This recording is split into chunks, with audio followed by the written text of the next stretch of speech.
Muy buenas noches tengan mis queridos aristócratas del arte. Hoy, en su podcast favorito, Amantes de la Ciencia del Arte, hablaremos sobre un tema, bueno, mejor dicho, será una serie de temas que esperemos que a ustedes les fascinen. Este tema se titula Espiritismo. Muy bien, mi estimado Checo, ¿qué es lo que nos vienes a platicar este bello y horrendo día? Muchísimas gracias, querido Tobar. Pues bueno, hoy vamos a hablar, como bien nos dijiste, de varios temas diferentes, pero vamos a empezar con uno que es el tema central, ¿no? El espiritismo en general. Ahora, ¿sabes más o menos? Imagino que obviamente sé que sabes acerca del espiritismo. Obviamente sí, carnal. Trates de darle tu versión a nuestros aristócratas, más o menos de qué trata el espiritismo para ti, o así como tú lo entiendes, lo entiendo yo. Y ahorita les doy un contexto de dónde nació. Como tal, el espiritismo yo tengo entendido que es un movimiento social.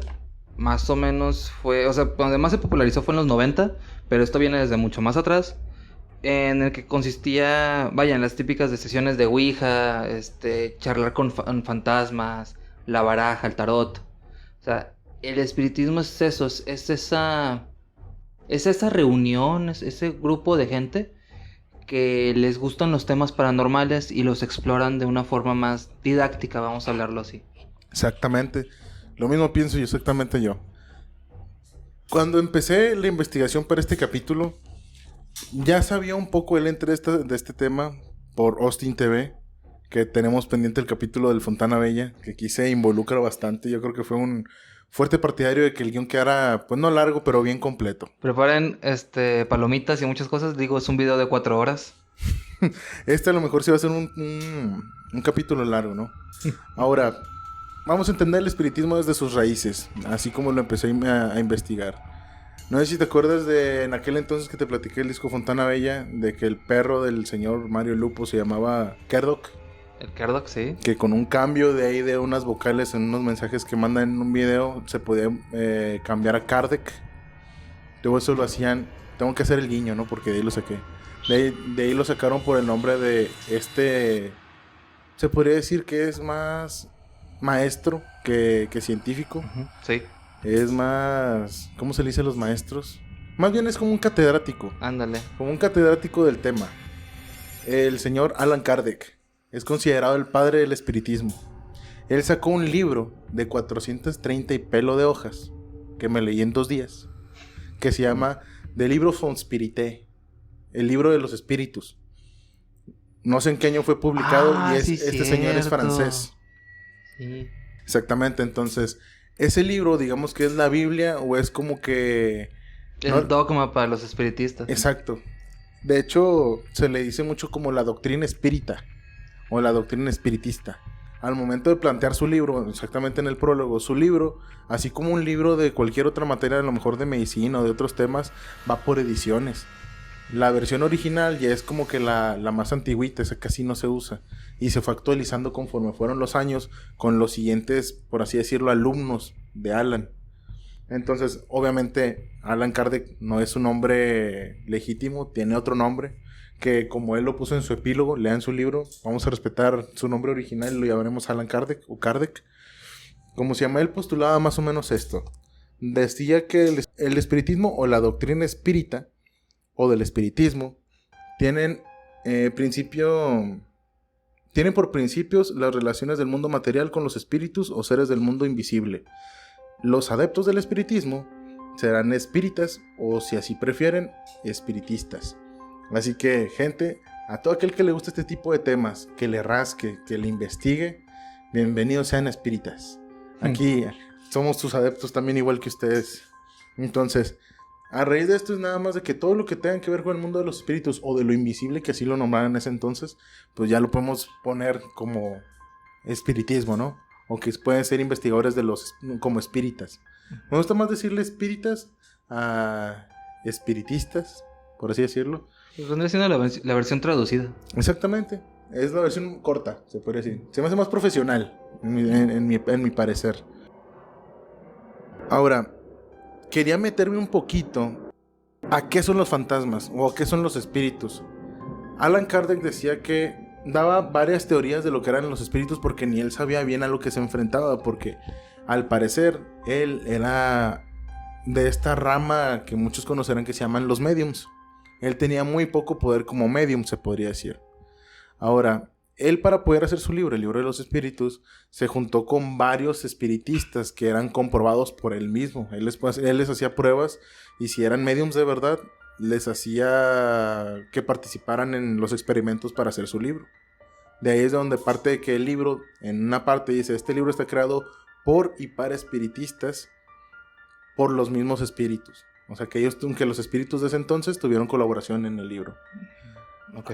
Ahora, dentro de las bases que él te pone de que a quién estamos contactando o a quién intentamos ayudar o con quién estamos hablando, se refieren a entes que tienen algo que se llama, lo que a lo mejor popularmente ahora lo llamamos como ectoplasma. Seres ectoplásmicos, que así se le llamaban, antes les llamaban de alma fluida. Sí. Esa era la explicación que le daba Kardec y sus mediums. Después, ya más popularmente, ya empezamos a hablar de que no, que los espíritus son entes con cargas electromagnéticas, por lo cual se podría dar a entender una especie de analogía de que tenemos una persona que está compuesta de átomos, que está compuesta de materia, reaccionante a la luz, que la luz es la que nos da la carga, positiva o negativa. ¿A qué se refiere esto? Que es magnetismo. Ya tenemos los dos polos.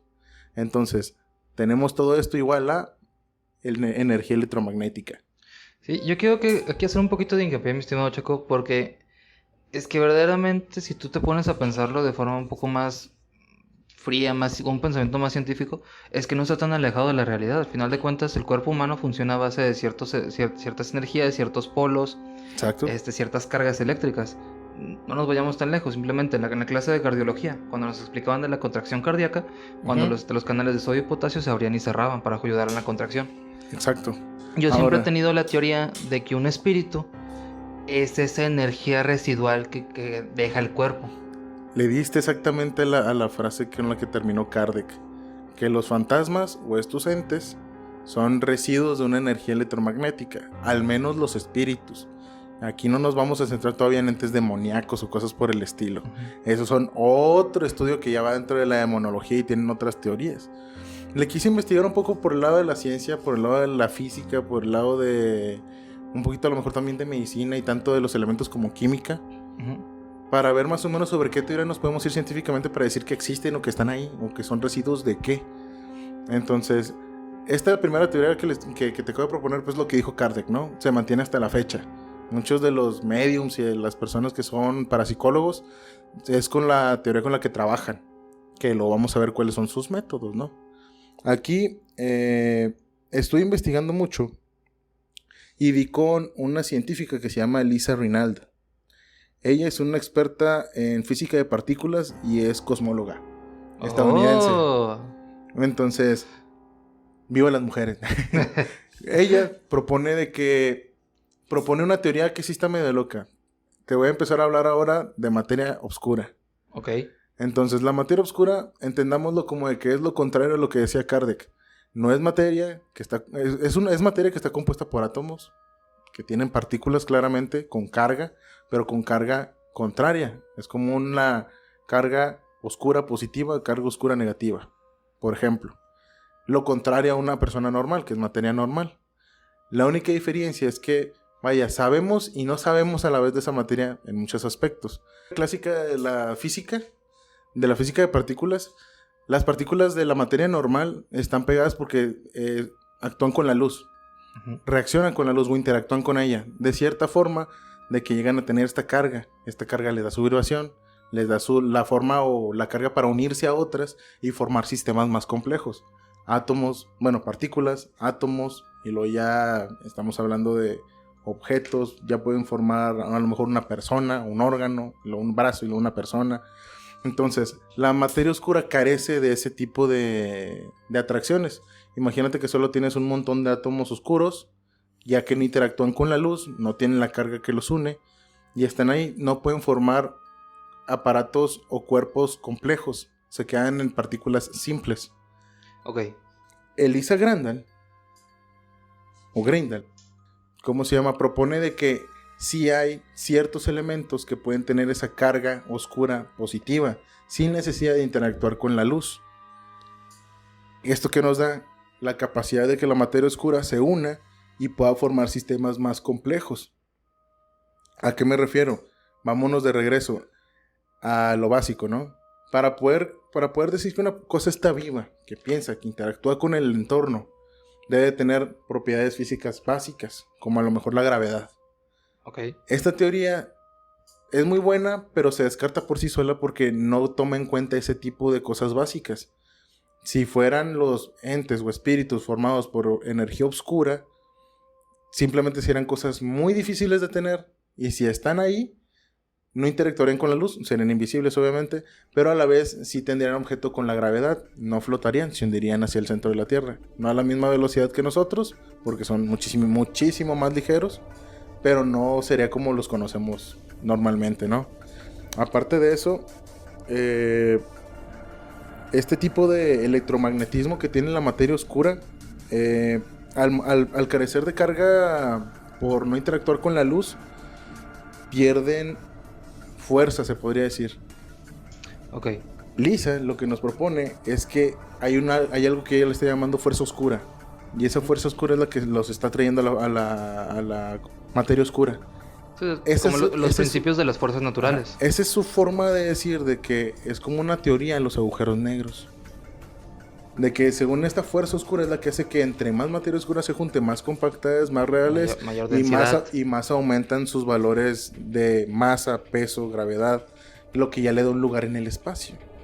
Entonces, aún se le sigue considerando materia oscura a un agujero negro solamente porque existe, tiene un lugar en el espacio. Sí. Entonces, de tener un lugar en el espacio a no tenerlo, lo único que no nos encaja ahí es la luz.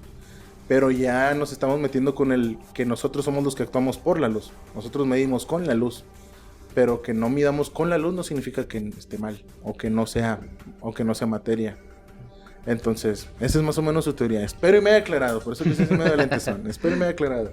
Esa teoría, pues bueno, está como que ahí en la cuerda floja, ¿no? Con la física. La segunda teoría es la teoría de la energía.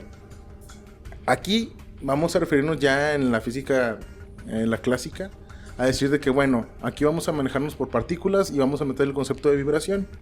Si cada partícula tiene una vibración, produce a lo mejor un sonido. Y si tiene una cierta vibración, tiene una temperatura. Por eso muchos de los científicos paranormales o parapsicólogos tratan mucho con lo que son cámaras térmicas. Porque supuestamente en ciertos rincones de ciertas casas, si han visto documentales, se miran cambios de temperatura. Manchas calientes o a lo contrario, manchas muy frías también. Entonces, lo único malo es que aquí ya metemos la segunda regla de la termodinámica, güey, la ley de la entropía. Bueno, para la raza que no se acuerde, la entropía siempre va a crecer y la entropía es la disipación o el caos. Siempre va a aumentar. Entonces, en este caso, nosotros tenemos entropía, por ejemplo. Y nuestra entropía, ¿cuál es? Ir envejeciendo. Pero nuestra entropía se maneja a cierto ritmo, pero siempre aumenta. Igual con todo, ya sea un envase de plástico, siempre se está desgastando. El metal se va oxidando. No sé, una escoba se va doblando, se va partiendo. Entonces, esa es la ley de la segunda ley de la termodinámica. Siempre va aumentando el desgaste o el caos, ya si hablamos de partículas.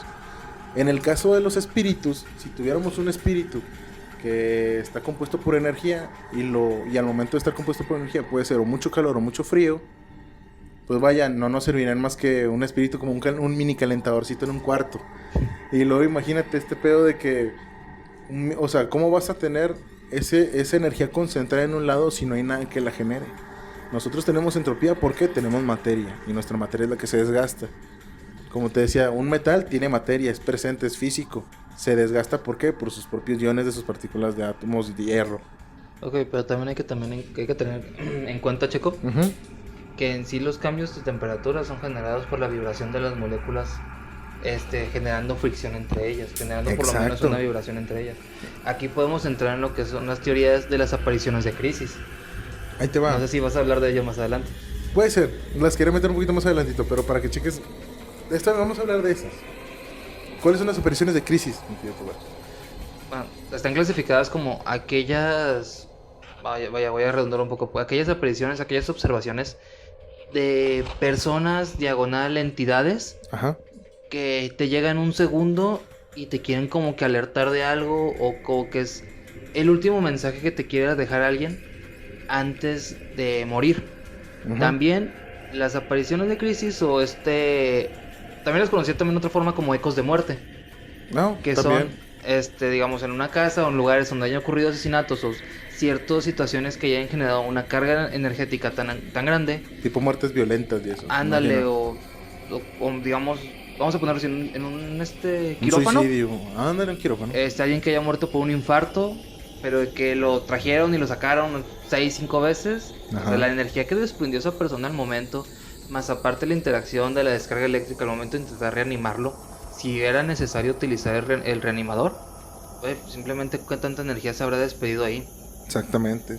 Bueno, fíjate, aquí donde la teoría de la energía medio se va un poquito para abajo, es porque tienes que tener un estímulo para generar ese calor y para poder generar esa vibración de partículas. En este punto, ¿cómo podríamos explicar un fantasma en una foto? Aquí esto yo te la contesto. Ajá. Vamos a recordar las dimensiones. Ujú. La primera dimensión tenemos definido como un punto fijo en el espacio. Así es. Vamos a imaginarnos en una hoja de papel que tú nomás pones un puntito. Esa es la primera dimensión. Ujú. La segunda dimensión es cuando tú a ese punto ya le das alto y ancho. Exacto. Digamos un cuadrado. La tercera dimensión, que es en la que nosotros nos encontramos, ya nos damos profundidad. Así es. La cuarta, hasta donde la tenemos conocida, ya interactúa lo que es el tiempo y el espacio, en donde uno se puede trasladar y supone que es la teoría con la que uno puede viajar en el tiempo, Así cambiando es. su lugar en un punto fijo del espacio-tiempo. Ujú. Acá, en las fotos paranormales, estás tú capturando una imagen en 2 dimensiones. ¿Qué tal si simplemente lo que nosotros conocemos como apariciones fantasmales o simplemente Es la cuarta residuos dimensión. es la cuarta, la quinta, la sexta, la séptima, o incluso la segunda dimensión, y nosotros no nos estamos enterando y simplemente son interacciones en las que ambas dimensiones chocan y estás teniendo el efecto que se está generando al combinarse ambas. También podemos ver como el desdoblamiento de la segunda dimensión con la gente sombra. No, me le acabas de dar el clavo bien cañón. De hecho, yo estaba platicando con un físico para poder sacar esa teoría de la energía. Y me planteó un chiste hermoso que me dijo, imagínate que el fantasma para poder existir tenga que tener un motorcito en un lado que genere la entropía de la que él se está alimentando para existir. Y que solamente para poder vivir está dándole vuelta al motor en chinga. Y Eso sí daría miedo.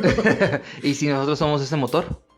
Bueno, excelente. Esa es una muy buena respuesta. Si nosotros somos ese motor, pues vaya. Porque vaya, al final de cuentas, como dije al principio, o sea, nosotros expedimos energía.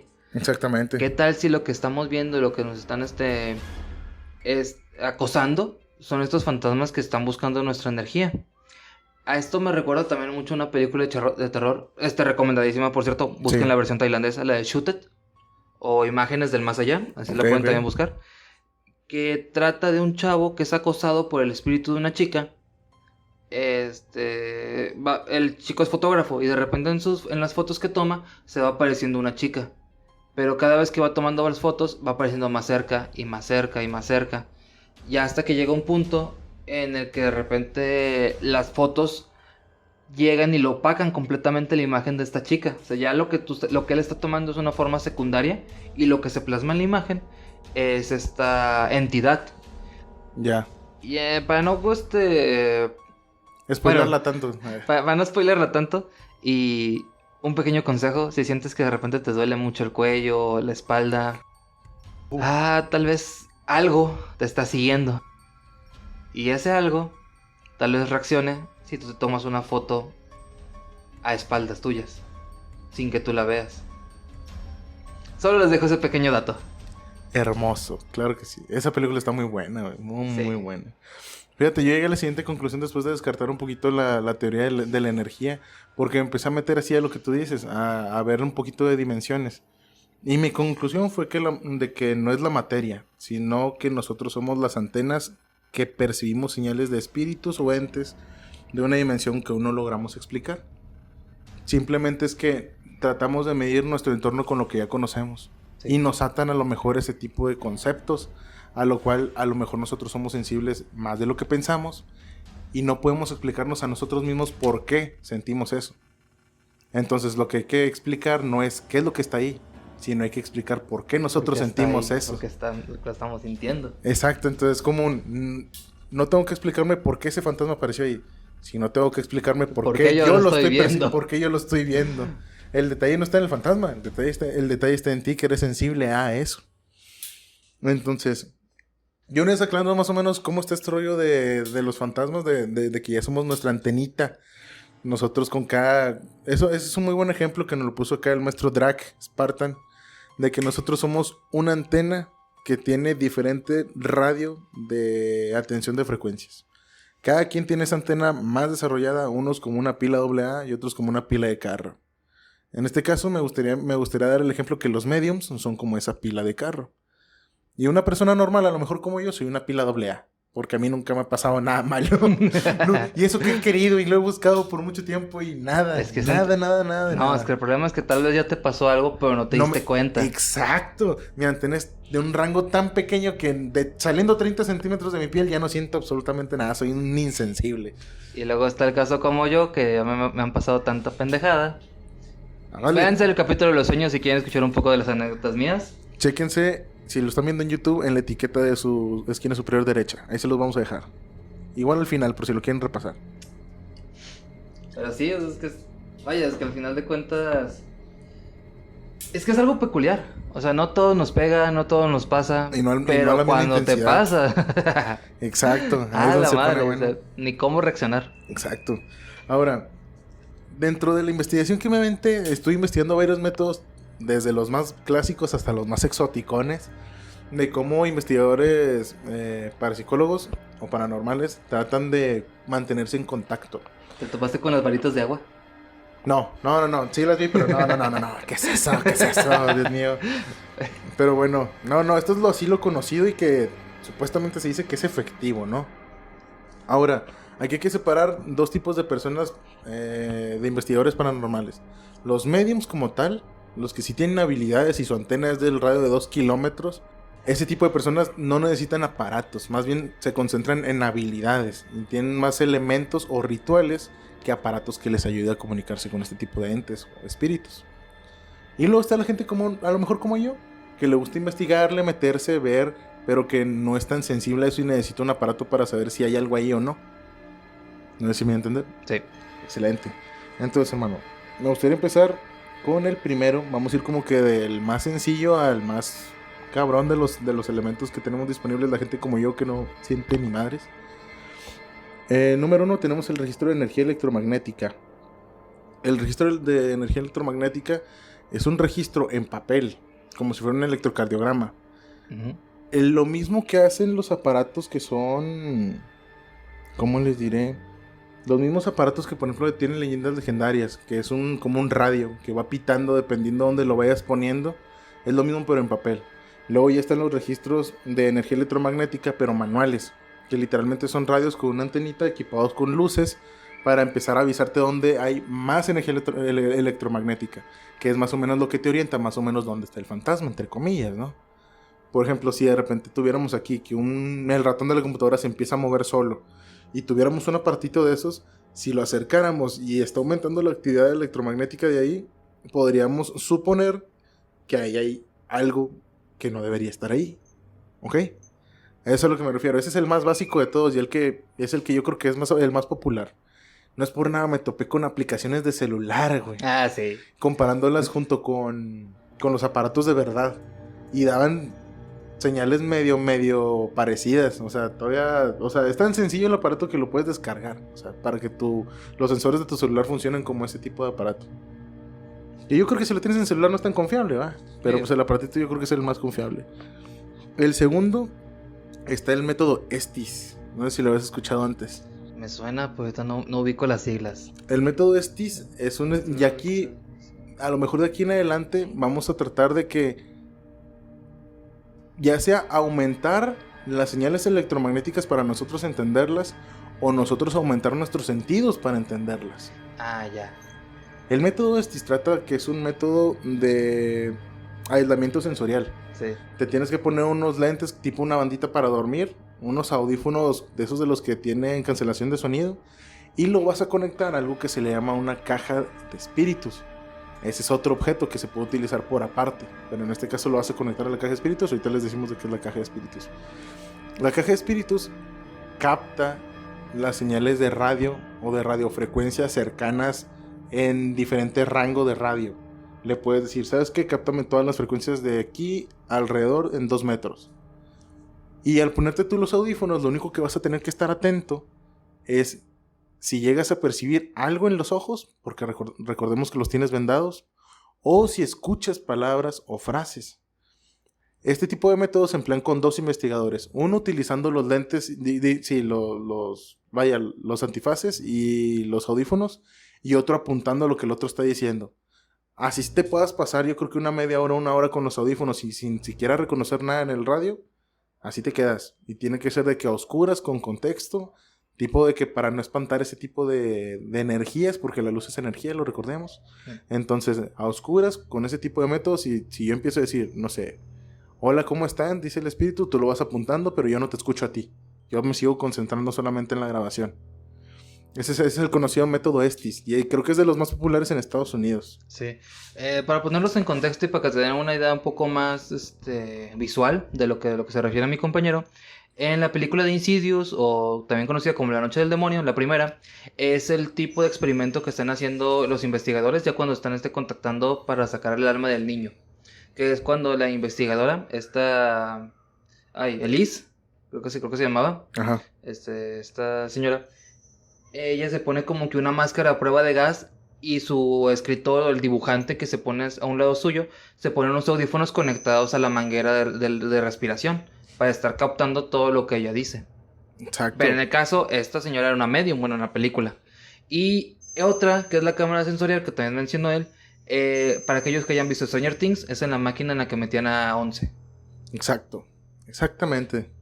Ahora, ya como mencionaste la cámara, vamos a pasar al siguiente. El siguiente es uno que me gusta un poquito más. Es lo mismo que el primer radar de energía electromagnética, pero esto literalmente es un cuadrito que nada más prende luces si hay energía electromagnética, pero de cierto voltaje. Si hay energía negativa, supuestamente tiende al frío. Si es positiva, tiende al calor. Y esto solamente es como un marcador que pones en las paredes o en el piso. Puedes poner varias. Entonces, digamos que primero sondeamos, no sé, mi sala con una cámara térmica. ¿Sabes qué? A las 3 de la mañana, arriba del módem del internet se pone caliente. Bueno, ponemos un cuadrito de esos ahí puesto. No, ¿sabes qué? De repente en la noche la mecedora se mueve. Bueno, vamos a poner un cuadrito en la mecedora. Para no tener muchos de los radios que emiten sonido. Ahora, eso solamente con ver el cambio o el registro de la lucecita, ya podemos decir si aquí hay... para empezar, si reaccionó un estímulo electromagnético y si tiende a frío o a calor.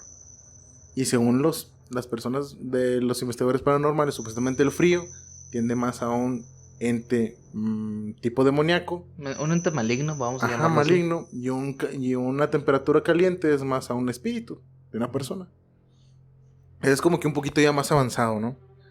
Ahora, luego después de aquí ya tenemos ahora sí la fotografía o el video térmico. Porque ese ya es en tiempo real. Ese ya tienes que ir con la cámara grabando e ir viendo y ir distinguiendo qué es lo que hay calor, qué es lo que no hay calor. Y ahí vas literalmente a ver las manchas azules si son frío, calientes si son calientes. Y van desde... dije calientes. Sí, calientes. Rojas si son calientes. Rojas si son calientes. Primer blooper, señores. Así es.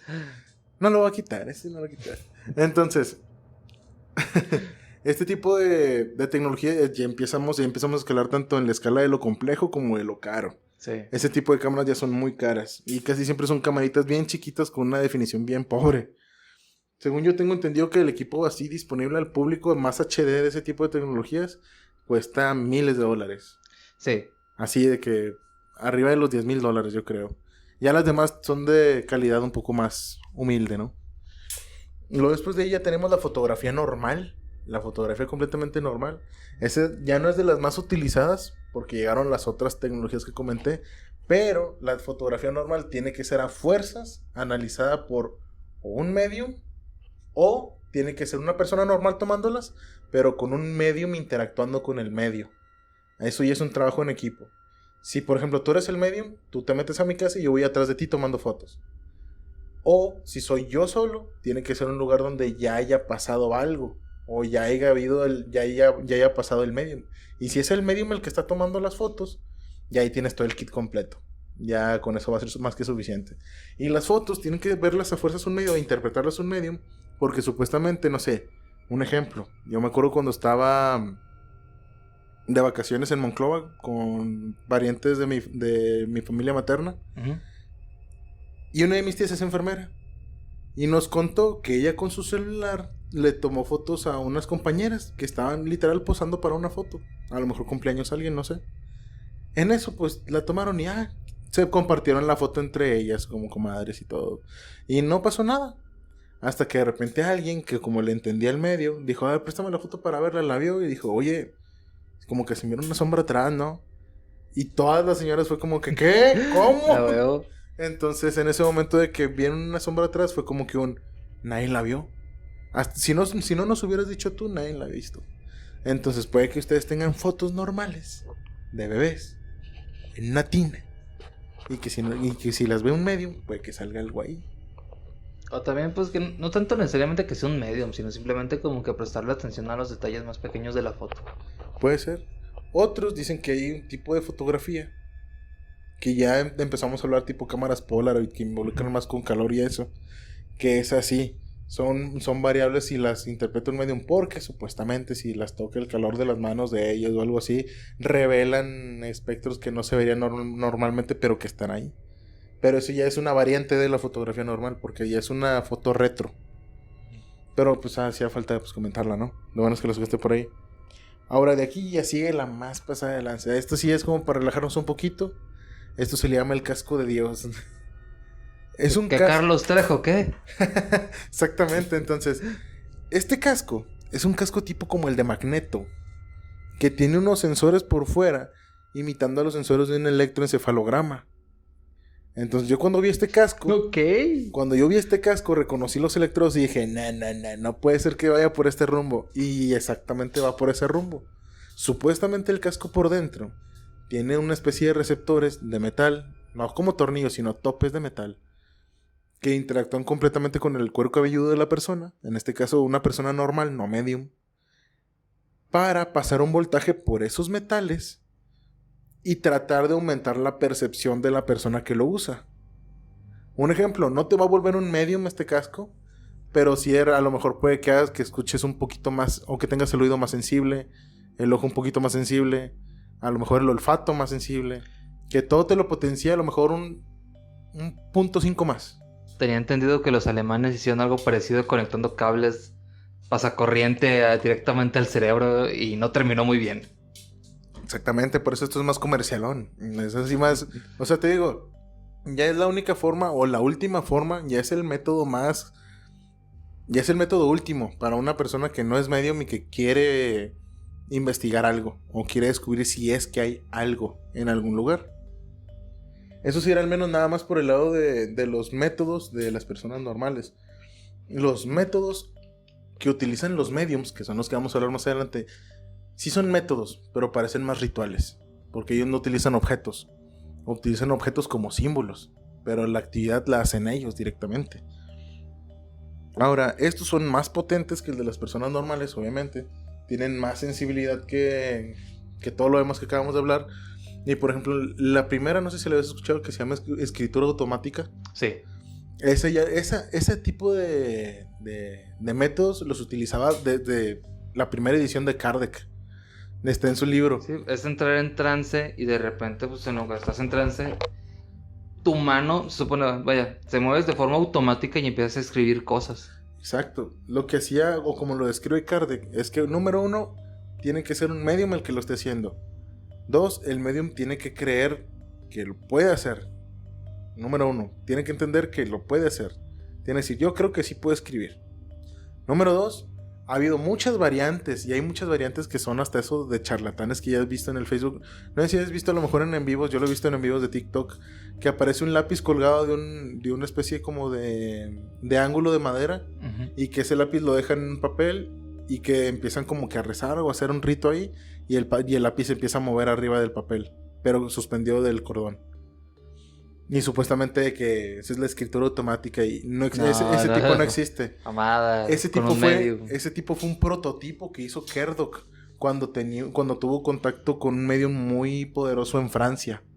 Y ese medium desarrolló otro método que vamos a ver más adelante, no exactamente este. Y el medium le dijo que era muy difícil exigirle a los espíritus que escribieran ellos por sí solos, solamente poniéndoles el medio. Que tenía que haber un medio más personal o más tangible para que pudieran escribir algo. De ella se dio que el medium tiene que entrar en una especie de trance o una especie de concentración así máxima y empezar a garabatear. Tener un papel tipo un papel bond en una banca grande y que él empiece solamente a soltar el brazo en el papel, que garabatee y luego de repente empezar a escribir letras, luego palabras, luego ya frases u oraciones. Y supuestamente Kardec dice que ha habido mediums que lo dominan así ya tan al filo que solamente les cuesta una media hora, una hora, y logran ya escribir con caligrafía y con, ¿cómo se llama? O sea, entendible, ya no como garabatos, ya literalmente como un dictado. Entonces eso ya también depende de la habilidad del medium, pero es de los métodos más antiguos y creo que también es de los más difíciles de dominar para los mediums. Ahora, el segundo método que tienen más o menos los mediums es la manipulación de flamas sensibles. En los 40, 60 había unas flamas, literalmente como si tuvieras una vela, de las velas de aceite o de petróleo. Ok, ya sé cuál le estás diciendo. Ajá, la flama estaba totalmente encerrada en un cilindro. Arriba le ponían una tela para que no se ahogara. Y abajo tenían una membrana. Ahora, al tener la presión dentro del cilindro muy controlada, si tú tocabas la membrana, apagabas la flama. Así, directamente. Pero si tú ibas, no sé, por tu casa y hacías ruidos fuertes, la flama reaccionaba. Bajaba o subía dependiendo. Entonces, dejaban esa flama los mediums como para interactuar con ella mientras trataban de conectarse con los espíritus, y si veían que la flama empezaba a reaccionar era porque ahí a lo mejor iba a haber algún contacto.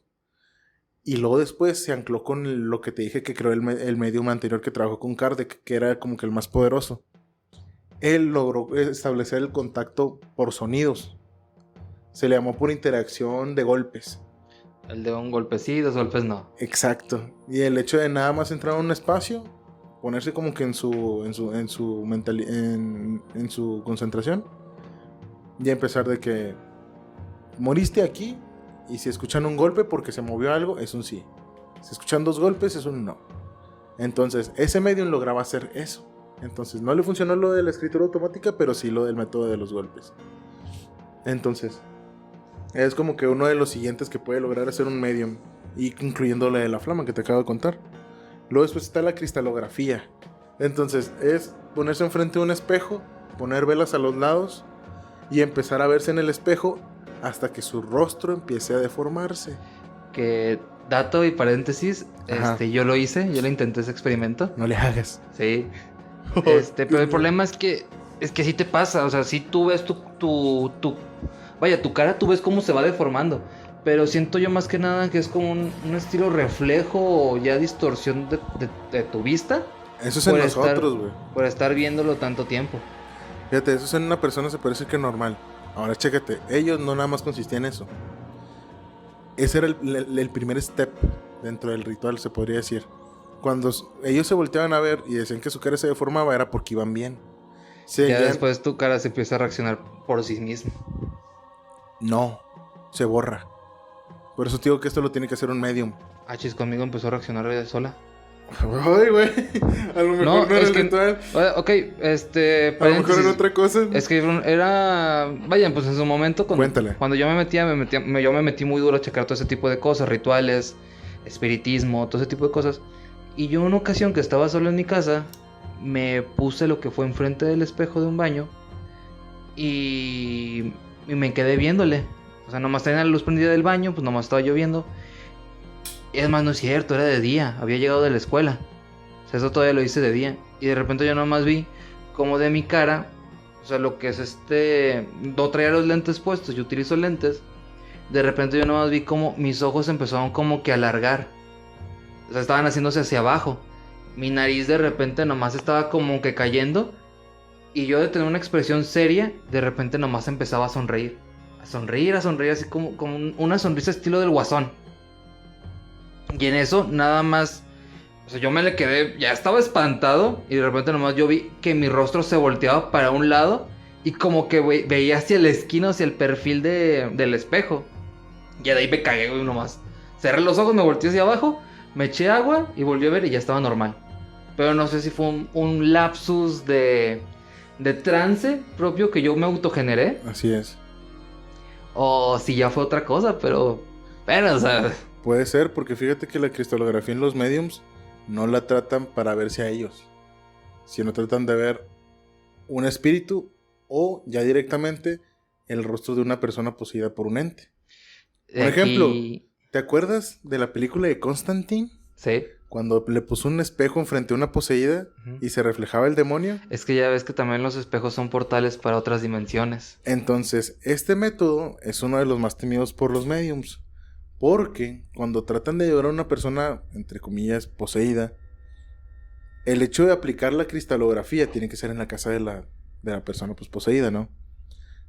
Ellos van a tratar de ya no, o sea, empiezan a ver su reflejo, se empieza a ver borroso su reflejo, se empieza a deformar su cara y su cara desaparece.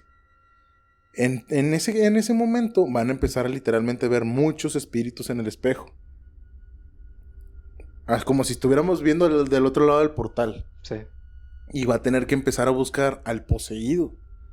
Para tratar de que el demonio que esté ahí o el ente negativo que esté ahí, sacarlo o atraerlo al espejo. Y al final apagar las velas.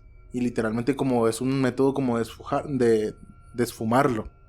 Ese es más o menos el procedimiento que leí que hacen los mediums, ¿no? Yo tenía entendido que más que nada esto lo hacían para aprisionarlo dentro del espejo y ya de ahí simplemente como que mover el espejo a otra área.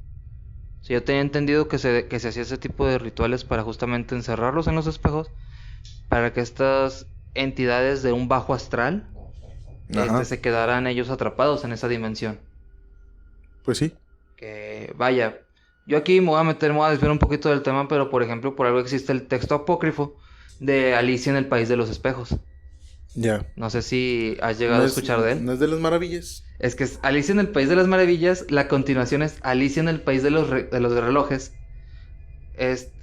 No, el segundo se llama Alicia y lo que vio a través del espejo. Así se llama la continuación de la historia. A través del espejo. Sí. Y había otro que supone que es Alicia en el mundo de los espejos. Algo así. Era un texto, es un texto apócrifo que no se sabe bien si lo escribió el mismo Lewis o si lo escribió otra persona. Okay. Pero relata más o menos un viaje de Alicia y cómo ella ve deformado lo que es el País de las Maravillas, su mundo, y cómo interactúa entre distintos mundos a través de los espejos. Ok. Está interesante. Ya ves que ese tipo de lecturas no casi siempre son de ficción. Entonces, da de qué pensar, ¿no? Gente, pues hay que investigarle un poquito más. A lo mejor hay dos métodos diferentes y yo nada más leí uno y a lo mejor hay más sobre espejos, que yo estoy casi seguro que sí. Pues que también ya ves que están los espejos negros. Sí, estoy casi seguro que hay más de un ritual en un espejo. Ya a lo mejor nada más es uno de ellos. Y yo creo que es el más viejito. Porque ¿cómo se llama? Lo agarré de la última versión del libro de Kardec. Digo, de Kardec. ¿Cómo se llama? Sí, guiño. ¿Cómo se llama? Pero a lo mejor fue el básico, ¿no? Y luego ya después de ahí partieron varios más específicos y más cañones, ¿no? Entonces, después de de la cristalografía, tenemos la comunicación mediante ruido. Esa ya la explicamos. Ya. Esa ya quedó más que sentada. Luego tenemos ya de las más fuertes, y creo que ya es la penúltima más fuerte, la sesión espiritista. La sesión donde te reúnes en una mesa con varias velas, varios símbolos agarrados de las manos. Está bien hecha, güey, sí te puede hacer daño, güey. Es que sí te sugestiona a un punto. Esta por una persona normal, sí te espanta. Para una medium, al parecer es la última herramienta. Es la última herramienta que puedes utilizar para cualquier caso. Posesión, espiritismo. He escuchado que tienen talentos como legedemancia, sí, de clarividencia. Entonces, cualquier poder que tenga el medium va a absorber el poder de las demás personas, o más bien los va a utilizar para hacerse como una especie de torre Tesla y aumentar más su podercito. Y empezar a hacer cosas más, más pasadas de lanza, trabajos más pesados. De hecho, el último recurso de los mediums, según Kardec, es dentro de esta misma sesión. Es como el siguiente nivel de la sesión espiritista. Y es la posesión espiritista. Es la posesión en sesión. Es cuando los mediums se arriesgan a que el espíritu los posea para poder hablar a través de él o dar algo a través de ellos. El problema es que recordemos que el cuerpo es como un contenedor. Sí. En lo que entre esa cosa, algo tiene que salir. El medium sale. Entonces, ya después el retorno de ahora salte y regresa a mi cuerpo, esa es la cuestión. Por eso los mediums casi siempre lo toman como el último recurso y solamente en casos que ellos quieran llegar a esos niveles. Y, vi un documental sobre varios mediums donde exactamente, imagínate que son 4 mediums. 3 no hacían cristalografía. Y solamente una llegó a hacer sesión espiritista. Y esa misma solamente una vez hizo la posesión espiritista y no la volvió a hacer nunca más en su vida. Porque le costó regresar. Es que simplemente la carga, güey. La carga energética que metes a tu cuerpo, güey. Y también el desgaste mental que puede requerir. Y los mediums, casi siempre eso es lo que más tienen. Tanto desgaste mental, tanto como... ¿Cómo le llaman? Como cansancio mental o estrés mental. Ellos al momento de no poder dormir bien, porque a lo mejor sueñan con cierto tipo de cosas, de situación que a lo mejor quieren resolver, o a lo mejor porque algo los está quejando de que quieren que los ayuden, todo eso los desgasta. Y no se pueden desgastar hasta cero, porque si su pila llega a cero, literalmente la pierden casi. Entonces, es un caso delicado el de los mediums, ¿no? Luego a lo mejor podremos hacernos un capítulo viendo todas sus habilidades, qué es lo que han sido, cuáles han sido los medios más famosos o las hazañas más fuertes que han llegado a hacer. Aquí incluso también podríamos meter ya o llegar al punto de los psíquicos, porque ya ves que también ha habido personas que han presentado características psíquicas que te quedas de que madres. Bueno, ahí te va. Tengo entendido que los mediums son los psíquicos. Sí, también. Pero que agarraron... Es como la medicina. Imagínate que un medium es un médico general. Sí. Pero de ahí te puedes ir a ciertas ramas. Por ejemplo, si yo me voy a traumatología, imagínate que una medium se vaya a hacer clarividente. De hecho, en la película de Noroi, la recomendación de nuestro queridísimo Tobarda en el capítulo pasado que la vi, la niña que es la medium que utilizan para el ritual, adivina las formas que hay dentro de unos vasitos negros. Sí. Esa es la clarividencia. Y la niña los podía adivinar sin saber lo que había adentro, solamente con, por así decirlo, pensarlo. Entonces, imagínate que un medium se puede especializar en pura clarividencia. Y eso es lo único que hace. Otros hacen de que, por ejemplo, se pueden especializar en viajes astrales. Y solamente hacen puros viajes astrales. Pero los hacen como ninguno. O sea, de aquí saliéndose del planeta Tierra hasta el universo. Ah, pues ya ves que agarraron los de la CIA. Exacto. No vamos a hablar de ese caso. ¿Cómo se llama? Pero eso es lo que voy. Entonces, cada medium es reconocida por hasta dónde puede llegar dentro de su rama. Por eso hay unos que dicen, no, mira, es que hay uno que te dice que puede hablar con familiares. No, dicen uno que exorciza. No, dicen uno que te puede adivinar cosas. Y que, como los de la CIA, que está del otro lado en un cuarto insonoro y te puede decir que están hablando. Otro que te adivina coordenadas con fotos. Otro que te puede hacer que tus familiares hablen, que te puede pasar mensajes de tus familiares a ti. Otros que se tienen solo a puros demonios, así, a puros exorcismos. Entonces esas son variantes de cada uno de los mediums, pero que ellos van agarrando dependiendo cómo se entrenen. Yo, más que nada, eso te lo comenté en un principio porque yo hace poquito, bueno, yo personalmente, ahorita que es octubre, yo tengo mi costumbre de por día por lo menos intentar ver 1 o 2 películas de terror. Comparto la noción. O por lo menos películas así de misterio o de suspenso. Que hace poco lo que hice fue que me topé con reví una película llamada Red Light. No sé si la conocerás, o Luces Rojas. A ver, cuéntala. Platícanos tantito. La película trata de 2 investigadores paranormales que revelan los fraudes de psíquicos o de gente que se involucra en lo que son en temas paranormales. En esto, en lo que va, es de que de repente empiezan a hacer como que su investigación y les llega un mensaje de que un psíquico con el que ya habían tratado, que es un psíquico en la vida, o sea, que es real el personaje, okay. Y si es real los estudios, le empiezan como que dice, ¿sabes qué? Me van a volver a someter a sus pruebas. sea, voy a aceptar otra vez hacer sus test o las pruebas que ustedes tengan predichas para mí y vamos a ver cómo resulta. Ya para esto le hicieron una prueba en los 90s y digamos que en los 2000 volvió a repetir la prueba. Y la película va de cómo es que esta persona hace ciertas cosas que no lo pueden saber. Que no pueden O sea, saber que cómo no lo hizo. pueden ser como que comprobadas. Y el científico que los está investigando, al final como que él le entiende o comprueba cómo es que es su truco. Y ya él te lo va demostrando. Pero pasa así Ok, como que es un un truco. desmadre de trasfondo. Y es un truco, al O sea, final. acá en la película te ponen que es un truco. No, según... está excelente porque Sí. dices tú, wow. O no sé si has visto una película que no sé, es reciente, pero no me acuerdo cómo se llama, donde una persona empieza a adquirir un poquito la habilidad, porque te lo plantean desde el inicio como una habilidad, de la legedemancia, de adivinar en lo que estás pensando, o de adivinarte en lo que, por ejemplo, imagínate que yo no te conozco nada en la vida, y nada más como te digo, ok, te voy a adivinar algo. Tu mamá se llama así, a ti te gusta hacer esto, y en las noches duermes en tal posición. Son cosas que solamente tú sabes. Y te las adivino así solamente con verte. Y es un poquito como que ya varía, ya eso ya no es clarividencia, pero eso se llama legedemancia. Pero cómo se llama, ya es un poquito más así metido. Y esa película también está muy buena. Se las voy a dejar en la descripción. Todas estas referencias se las voy a dejar en la descripción, gente. Váyanse a YouTube. Ahora, mi Tobar, ¿tendrás alguna historia? Aparte de las que nos han contado, ¿o quieres que empiece yo?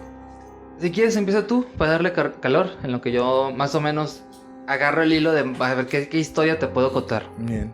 Esta historia, como les digo, yo es muy raro que me pasen cosas. Yo creo que no me ha pasado la gran cosa nunca. Esta historia nos la mandó un aristócrata que trabaja conmigo. Saludos, compañero. Acá el doctor Gerardo Murey. Nos platica que él cuando estaba en su adolescencia, 12, 13 años, a lo mejor, si no es que más pequeño, su puerta quedaba enfrente de su cama, de la cabecera de su cama. Y la puerta de su cuarto daba a un pasillo largo que daba hasta un comedor. Entonces, durante las noches, él algunas veces llegaba a escuchar que en la cocina se movían los trastes, que se escuchaban ruidos y que una que otra vez, una o dos veces, se llegaron a caer en la cocina, cosa que él pues no sabía explicar. Y casi siempre sus papás, pues siendo también médicos medio escepticones, ¿cómo se llama? Con todo respeto, claro. ¿Cómo se llama? Siempre era como, bueno, lo dejaste mal acomodado, no estaba en su lugar, no estaba en su sitio. Y si se movían sartenes era como que a lo mejor yo lo dejé en ese lugar. Tan. Lo que Jerry nos explicó es que en las noches no podía dormirse dándole la cara al pasillo porque se dormía con la puerta abierta. Entonces, al quedársele viendo al pasillo, cada vez que volteaba, veía una especie de diablo, se le podría decir, o demonio. Una persona con pies de cabra, siempre estático y siempre oscuro, siempre como si fuera un hombre sombra, que volteaba y estaba en el comedor. Se volteaba, hacía otra cosa como para no prestarle atención. Por puro azar del destino volteaba otra vez al pasillo y estaba a la mitad del pasillo. Volvió a voltear, se volvió a distraer, trataba de no pensar en eso. Por cualquier cosa volteaba de reojo y podía estar a varios 30 centímetros de su puerta.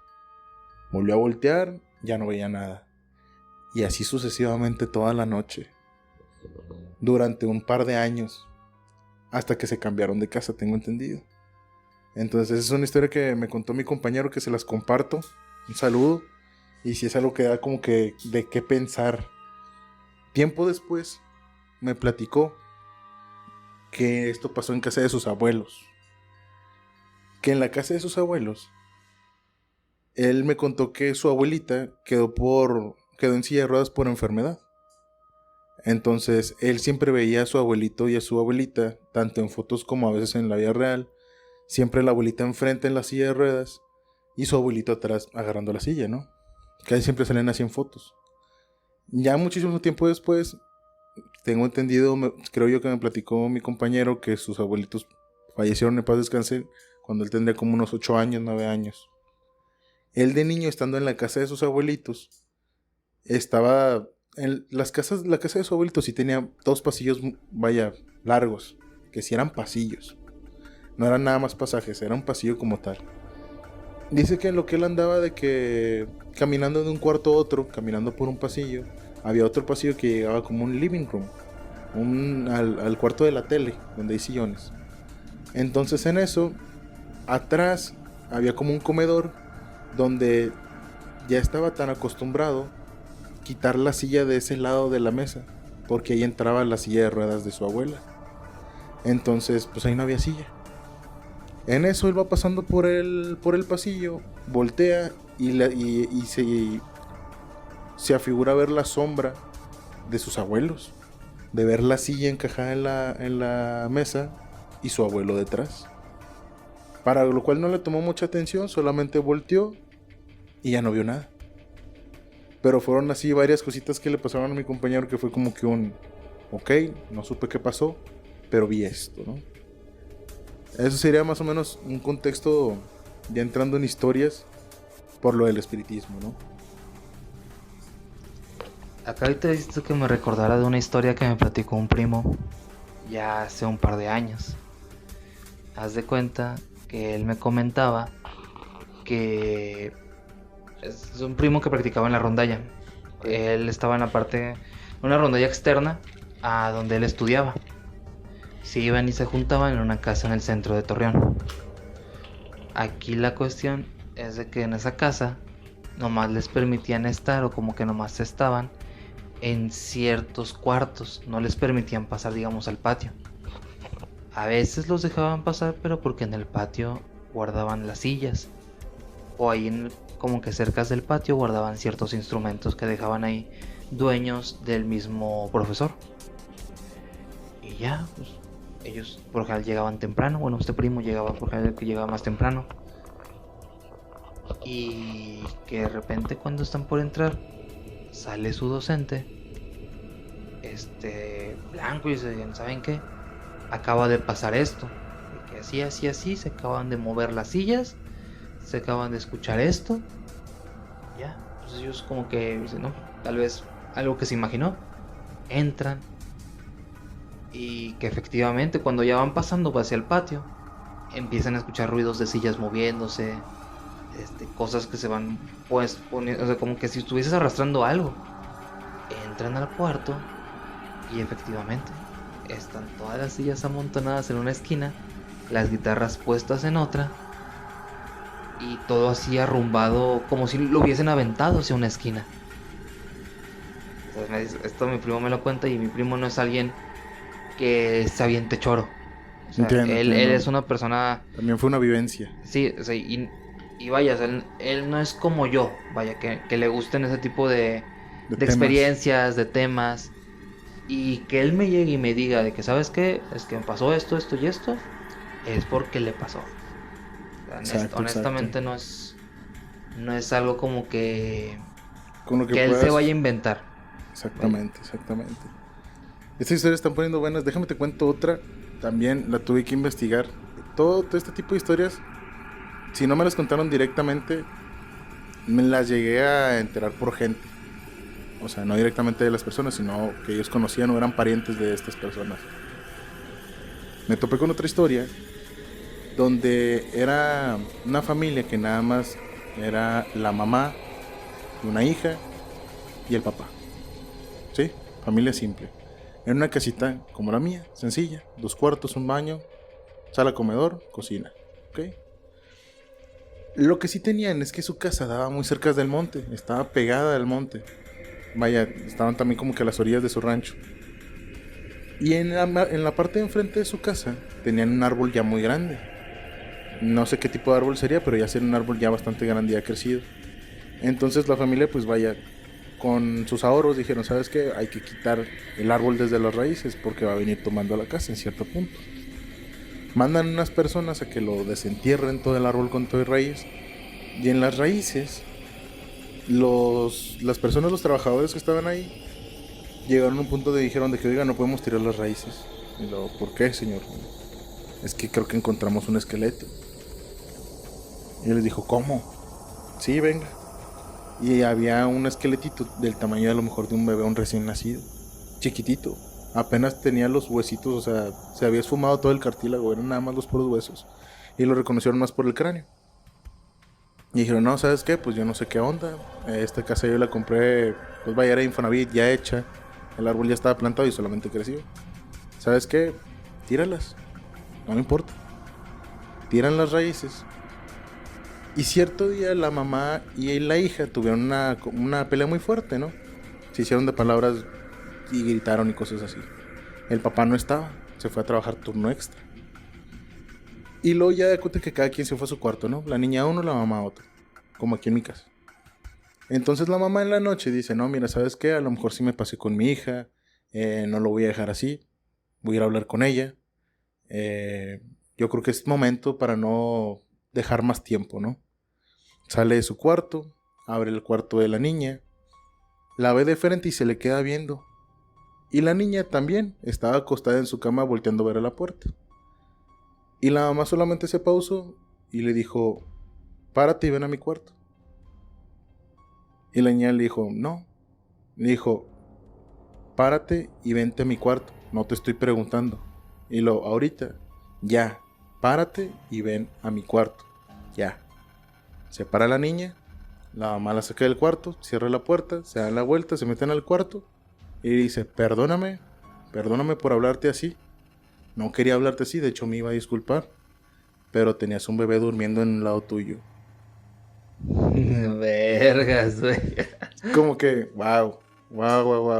A mí cuando me platicaron esa dije, ok, es muy sabido que en las casas de Infonavit, al menos de allá por donde yo vivo, los albañiles pues dejaran cosas en las construcciones, no necesariamente cosas tan feas como esta, pero de que, no sé, de dentro de un muro, un bloque te encontrarás una pluma, un rosario, a lo mejor por ahí escuché.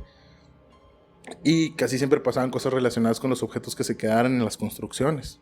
Entonces no se me hizo raro cuando platiqué una historia así y me contaron esto. Dije, wow, cosas sobrenaturales ahora sí que pasan, ¿no? Turbios. Exactamente. Ay, hiciste que me acordara también de otra historia. Esta me pasó a mí. Era cuando estaba todavía chavalillo, pone que unos 6, 7 años. Estábamos en una reunión familiar ahí con la familia de mi papá. Estábamos conviviendo con la familia paterna. En esto estábamos en la casa de un tío que también vive aquí cerca de donde estamos nosotros.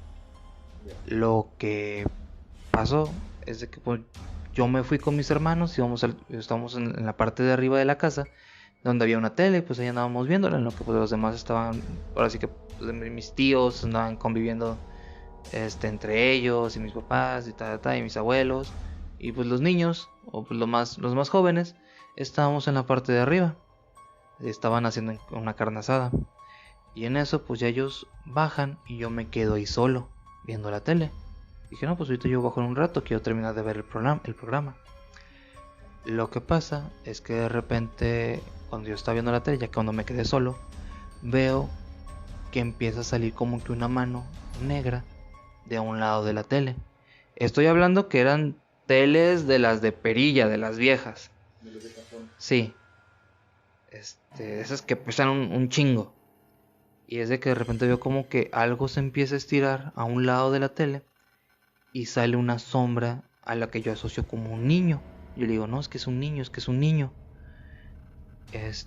Y nomás veo que se acerca a la tele, o sea, que pasa, pues, se manifiesta a un lado de la tele y que la apaga. Y nomás como que, o sea, lo que para mí fue es que se voltea y se me queda viendo a mí fijamente. Ya, pues yo, pues como que espantado, más no poder, me paro, me bajo, llego así todo paniqueado y nomás me siento a un lado de mi papá. Ya, y así yo me quedo. Todo así tieso prácticamente. Y de repente dice, no, pues ¿qué pasó, mijo? ¿Qué tienes? No, pues acabo de ver un niño. No, ¿cómo? No, pues acabo de ver un niño, ya me puede acompañar. Y ya, pues va mi papá y mi tío, el dueño de la casa. Y subimos. Y ya de que no, ¿qué pasó? No, es que vi un niño ahí que me apagó la tele, así. Y es como que... Y es que se sacan de onda, dije, de la madre, pues que... No, pues...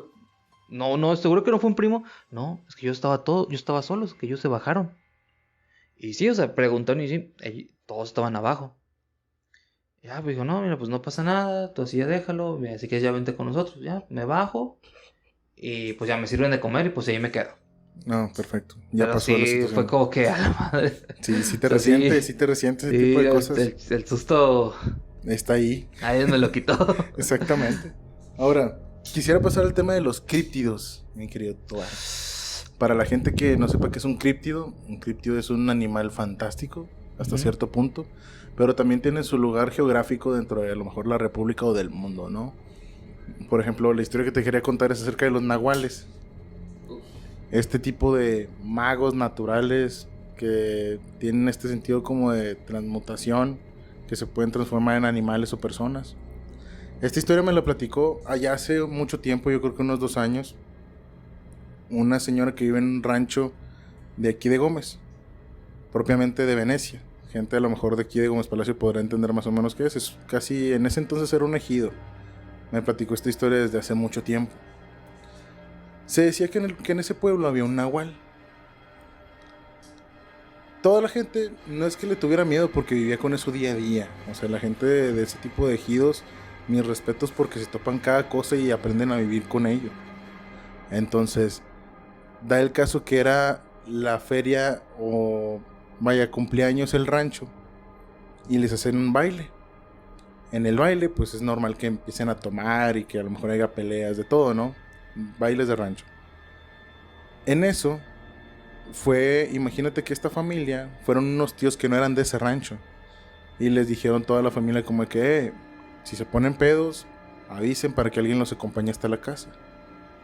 Ok, perfecto. Fueron, se pusieron muy pedos y no le avisaron a nadie. Y se agarraron caminando. Y te estoy hablando que ni siquiera eran caminos o calles, eran veredas entre sembradíos de maíz. Entonces, uno de los tíos de esta familia iba caminando ya muy pedo, él lo cuenta. Y dice que de repente vio una muchacha muy guapa, que no le decía nada, solamente le decía señas como de ven. Y él, pues, ¿por qué no? La empezó a seguir. La empezó a seguir, le empezó a seguir, le empezó a seguir. Lo empezó a desviar por otros caminos que no llegaban a la casa de la familia. Lo empezó a meter al monte. Ya cuando no le gustó fue cuando le daba un camino literalmente que se metiera entre los maizales, donde ya no había camino. Entonces él como que medio la dudó y en ese momento escuchó la voz de uno de los señores de los parientes de la familia, que le gritó, hey, ven. Y con un machete en mano. Lo andaban buscando. Y dijo, espérame. Todavía de que, espérame, voy a hacer algo. No te metas a ningún lado, ya vente para acá. Ya le dicen con maldiciones y todo, lo regresan. En ese momento, la persona que fue a buscarlo, ya cuando se le iba acercando, dijo, ay, quédate parado. Y él dijo, espérame, y le señaló con el machete. Y le dijo, espérame, ¿qué pasó? Dijo, soy tu compadre, ¿qué pasó? A ver, dime cuándo cumple años tu esposa. Para lo cual él dijo, no, pues cumple tal día, tal mes, tal año. Dijo, bueno, ¿cómo es el anillo que le diste? No, el anillo es así, así, así, así. ¿Cuánto te costó? Me costó tanto. Ok, sí, vente conmigo. Se lo llevó otra vez a la casa. Ya en la casa, le dice, ¿qué onda? ¿Por qué andabas allá? ¿Qué andabas haciendo? No, es que mira, me topé una muchacha así, así, así. Y me decía que fuera muy bonita y todo. Me dijo, ¿sabes qué? Ese tipo de muchachas no hay aquí. Y dijo, ¿cómo no? Era una rubia muy bonita, chaparrita, así, así, así. No, ese tipo de muchachas no hay aquí. Esa muchacha no existe. Para donde tú ibas caminando no vivía nadie. No había casas más para allá. Y le dijo, pues a lo mejor íbamos a otra cosa, ¿no? Dijo, aquí no se acostumbra eso así. Dijo, lo que tú viste fue el nahual. Lo que acostumbra ese tipo de nahual fue que se llevaba a la gente que estaba peda hacia los matorrales. De repente les cambiaba el cuerpo, literalmente los mataba, y el nahual se iba a vivir a la familia de esas personas por cierto tiempo. Luego de repente se salía, tenía comportamientos extraños dentro de la familia como que se les hacía raro, cosas que hacían ese tipo de familiares. Luego de repente se iban de la casa caminando y ya nunca más los volvían a ver. Entonces, supuestamente esta familia, la forma más infalible de reconocer a una persona poseída por un nahual es preguntarle cosas personales, que si no se las saben es porque no estás viendo ya a tu familiar, estás viendo a alguien poseído por el nahual, que quiere ir a formar parte de tu familia un rato. Y quién sabe si a lo mejor hacerles daño, ya dependiendo cada quien, cada historia. ¿Cómo ves? Está muy bueno, el problema es que me hiciste recordar una historia que a mí me platicaron también, que va más o menos por donde mismo. Échale. Aquí yo tengo dos historias, una que me topé, que investigué y que me topé, de que al parecer, cuando estaba lo que era la revolución aquí en México, de que al parecer no solo los mismos, del pueblo apoyaron para su libertad, sino que también los nahuales apoyaron para sacar a los extranjeros de aquí. O sea, es una historia que se cuenta también así en ciertos poblados. Ok. Y la otra, la escuché de terceros, así tal cual, que era, hace cuando inicia como tú lo estás contando, es un pueblito, era un pueblito en Oaxaca. Ok. Peor tantito, creo que pasa más seguido en Oaxaca. Sí. Y lo que pasa es que pues iba este conocido mío junto con su familia a la fiesta del pueblo. Pero en el pueblo sí les decían, no se vayan a regresar muy tarde porque aquí anda el nahual. Y ya, pues ellos no les importó. Iban, y ya, pues mucha gente de que se iba de que a las 8 de la noche, 9 de la noche, regresándose a sus casas de una fiesta de pueblo que, vaya, tú no me dejarás mentir, ese tipo de fiestas se acaban a las 5 de la mañana, 3 de la mañana. No eran ni las 1 de la mañana, 2 de la mañana máximo, y ya se estaban yendo todos, ya nomás quedaban los borrachos ahí en la plaza. Que nomás era este chavo y este tío suyo. Ya, pues entre los dos, pues como que se van así a duras penas y van caminando. Y en eso, pues cuando llegan ya a una intersección, pasan cerca de un maizal. Y que de repente el tío de este conocido sale corriendo y dice, ¿qué? ¿No escuchaste eso? ¿De qué cosa? No, vamos. Y ya de repente pues se va y se mete al maizal. Y en eso, pues, el otro pues como que va tras él, lo topan y se encuentran un cuerpo todo despedazado, o sea, todo así como que alrededor lleno de sangre y un cuerpo todo mutilado. Se va este chavo y despierta el abuelo. Y dice, oye, no, ¿sabe qué, abuelo? Acaba de pasar esto así, así, así. Mi tío todavía sigue aquí en el maizal, que quién sabe qué. Y el abuelo nomás se levanta y va y agarra su escopeta. Va a agarrar un machete y la escopeta. Y se van con él al maizal. Ya, pues cuando llegan al maizal, va saliendo el tío. Y es de que el chavo le dice, no, primero le empieza a interrogar tal cual como tú dijiste, al sobrino, o al nieto, mejor dicho.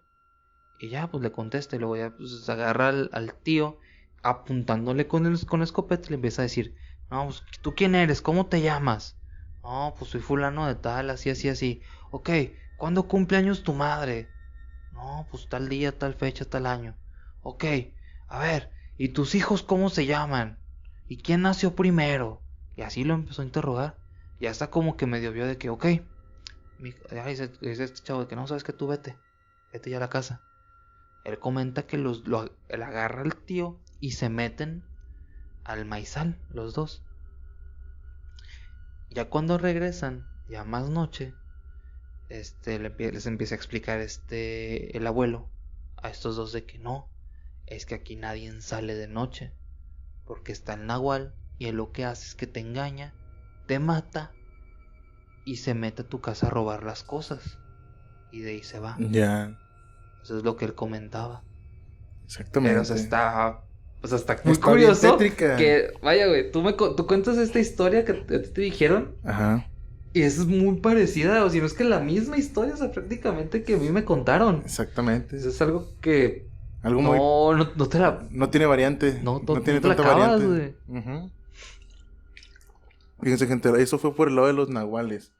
Para que sepan un poco de los críptidos que hay, pues, más originarios de México, las historias que tenemos de México, ¿no?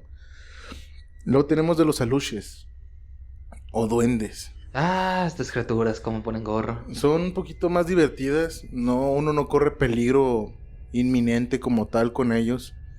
Son más traviesos en el sentido de que, un ejemplo, hubo una historia de unos niños, una historia cortita, donde había 3 niños viendo la tele igual, pero les apagaban la tele.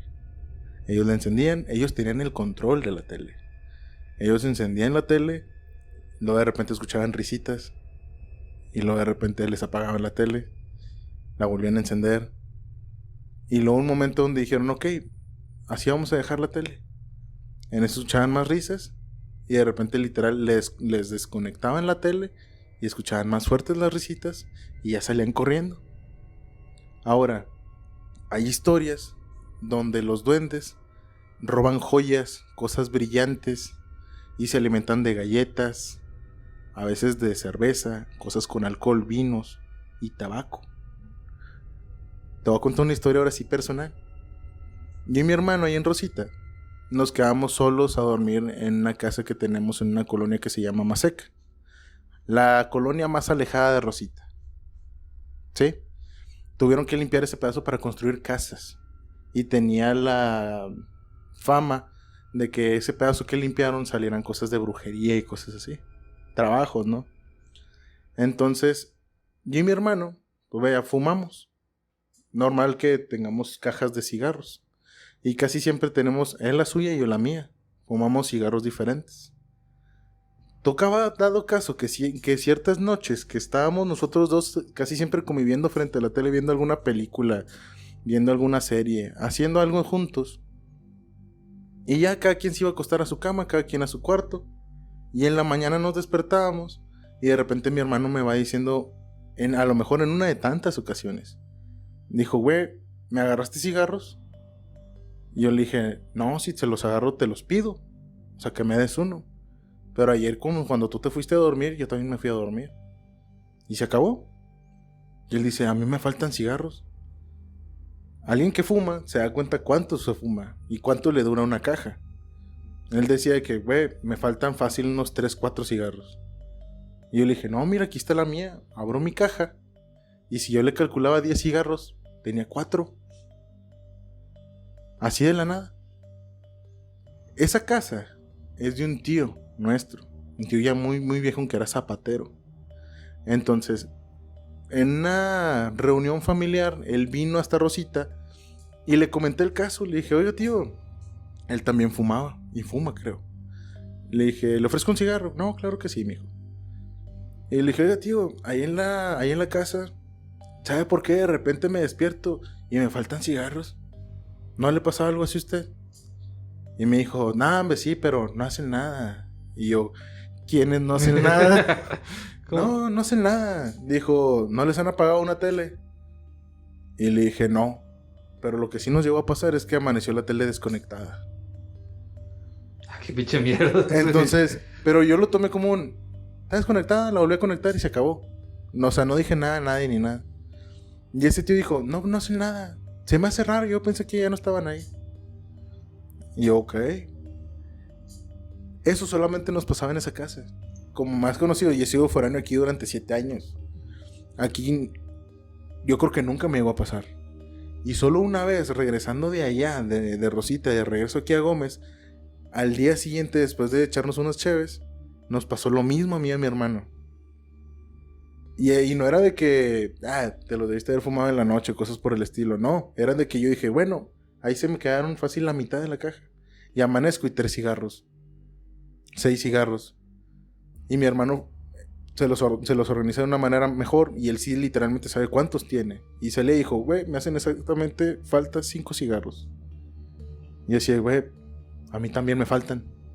¿Qué onda? Entonces los aluches son un poquito más de eso. a lo que investigué, la única forma de alejarlos, por así decirlo, cuando ya los tienes ahí presentes, es gritar groserías. Mira qué curioso. Ahora, a lo que le hemos investigado tú y yo, no es tanto que grites groserías, sino en el tono en el que las grites. Exacto. No importa tanto la grosería que avientes. Es como las señoras que alejan lechuzas con rezos. El chiste no es el rezo, el chiste es la entonación y cómo lo digas. Exactamente. Por eso muchos dicen de que reza, pero tiene que ser seguro, sin titubear, tiene que ser sin tartamudear. Entonces, ese tipo de tonos es el que yo creo que los aleja. Ahora, y cuando los haces enojar mucho, que literalmente los haces enojar porque o les gritas mal, o simplemente llegas... Ha habido gente que las personas que los graban, que varios videos que sí están así como que presentes, eso supuestamente los hace enojar. Supuestamente la única forma o lo único que te hacen es que sueltan gases, este tipo de luces. Y no gases tipo pedos, literalmente como que sudan. Y literalmente se van embarrando en tu ropa. Y ese tipo de sudor te ocasiona nada más diarreas y fiebre. Durante una semana, cosas así. Sin que hayas comido nada contaminado, sin nada por el estilo, sin ninguna sospecha. Pero te causan de repente fiebre, dolores de cabeza, jaquecas y diarreas. Durante un rato y luego después ya. O siguen con su travesura o te siguen haciendo daño más rato.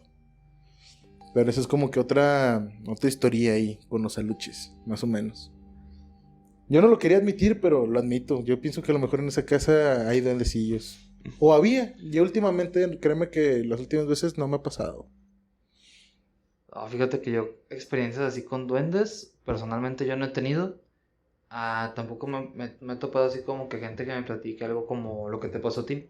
Ajá. Yo sí creo que esas chingaderas existen. Con Sí, todo yo respeto también. lo digo. Pero, que vaya, pasa mucho la típica de que es que yo dejé las llaves aquí, ¿por qué no están aquí? ¿Qué pasó con mi cartera? Exactamente. Aquí había dejado monedas. Aquí había dejado monedas. O las mamás. Aquí tenía unos aretes. También. Ahora, yo hice una conexión por ahí con el cuento de Blancanieves. ¿Por qué será que eran 7 enanos parecidos a gnomos que sacaban oro de una mina? Tenían secuestrado a una muchacha en su casa que les limpiaba y aparte les gustaba hacer bromas. De ahí yo creo que sacaron inspiración los creadores de Disney para poder hacer a Blancanieves y los 7 enanitos. Posiblemente tiene como que muchos rasgos ahí medio curiosos y a lo mejor si le escarbamos más capaz si sale más. Pues que según yo la historia original es de los hermanos Grimm, ¿no? Creo que sí. Ahora, hermano, ya quería hablar de los sátiros. Un poquito de lo que me comentabas que era lo que vio Jerry. Este tipo de críptidos que tienen la parte inferior de su cuerpo con patas de cabra y que tienen la parte del cuerpo para arriba de un humano. Que son más como espíritus del bosque, no tengo entendido. Sí, es que pues ahí está lo que entra la representación del dios Pan. Que Exacto. es un sátiro, que es lo que utilizaron para hacer la figura del diablo, como lo conocemos, lo que es la religión católica judeo-cristiana. Exactamente. Fíjate, esta historia fue pero de otra persona que le pasó a otra muchacha. Les pasó exactamente a ella y a su hermana cuando eran niñas, en la casa de la abuela. Estas dos niñas se quedaban a dormir en una casa muy grande. Los abuelos tenían mucho dinero en ese entonces. Y la casa te estoy hablando que era literalmente una mansión. Cuartos grandes, escaleras así en vertical por los dos lados de la entrada para subir al piso de arriba. Y tanto así que en la escalera, que era así literalmente una vertical, en un codo que pegaba una ventana, tenían hasta unas sillas como recibidor. Y luego continuaban las mismas escaleras.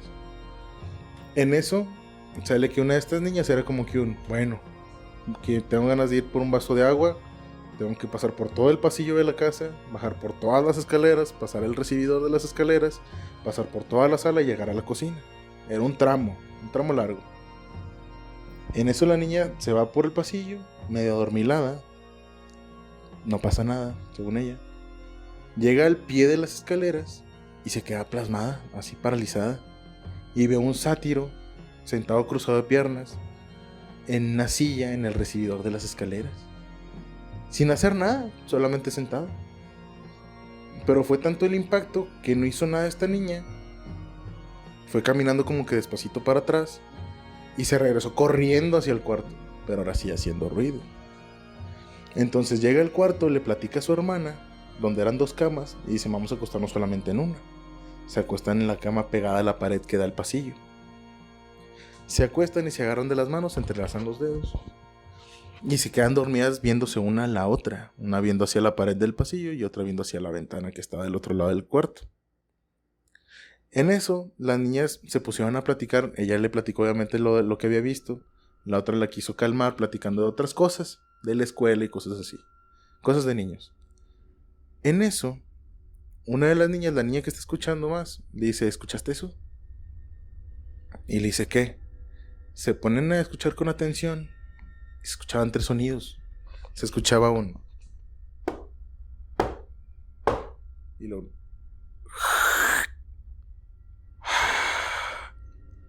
Así. Pero en secuencia. Terminaba el... Y luego...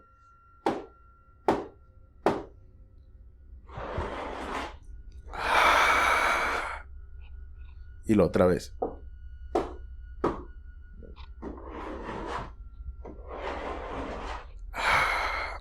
Cuando se dan cuenta de los sonidos, se quedan en silencio.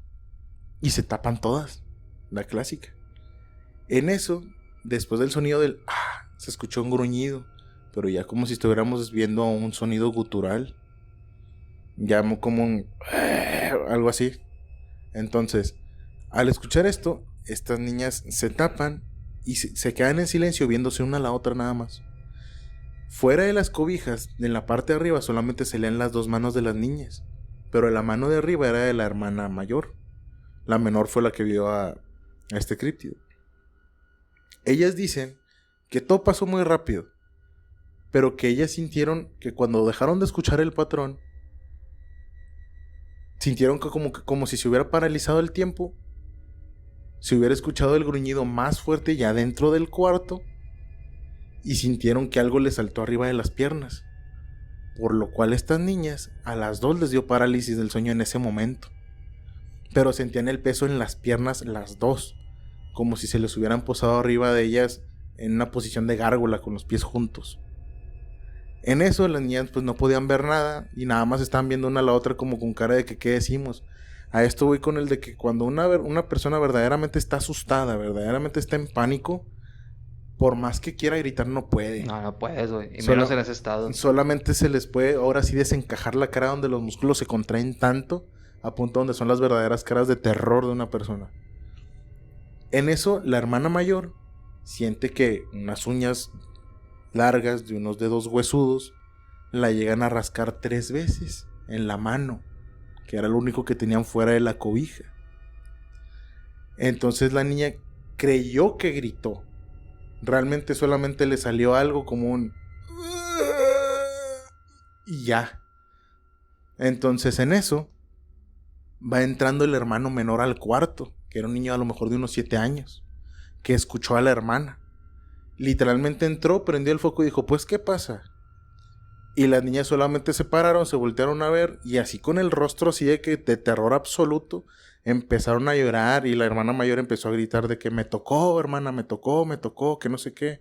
Y la otra hermana de que tranquila, yo también lo vi, yo también lo sentí, estaba arriba de nosotras. Y el hermano así que, ¿qué pasó?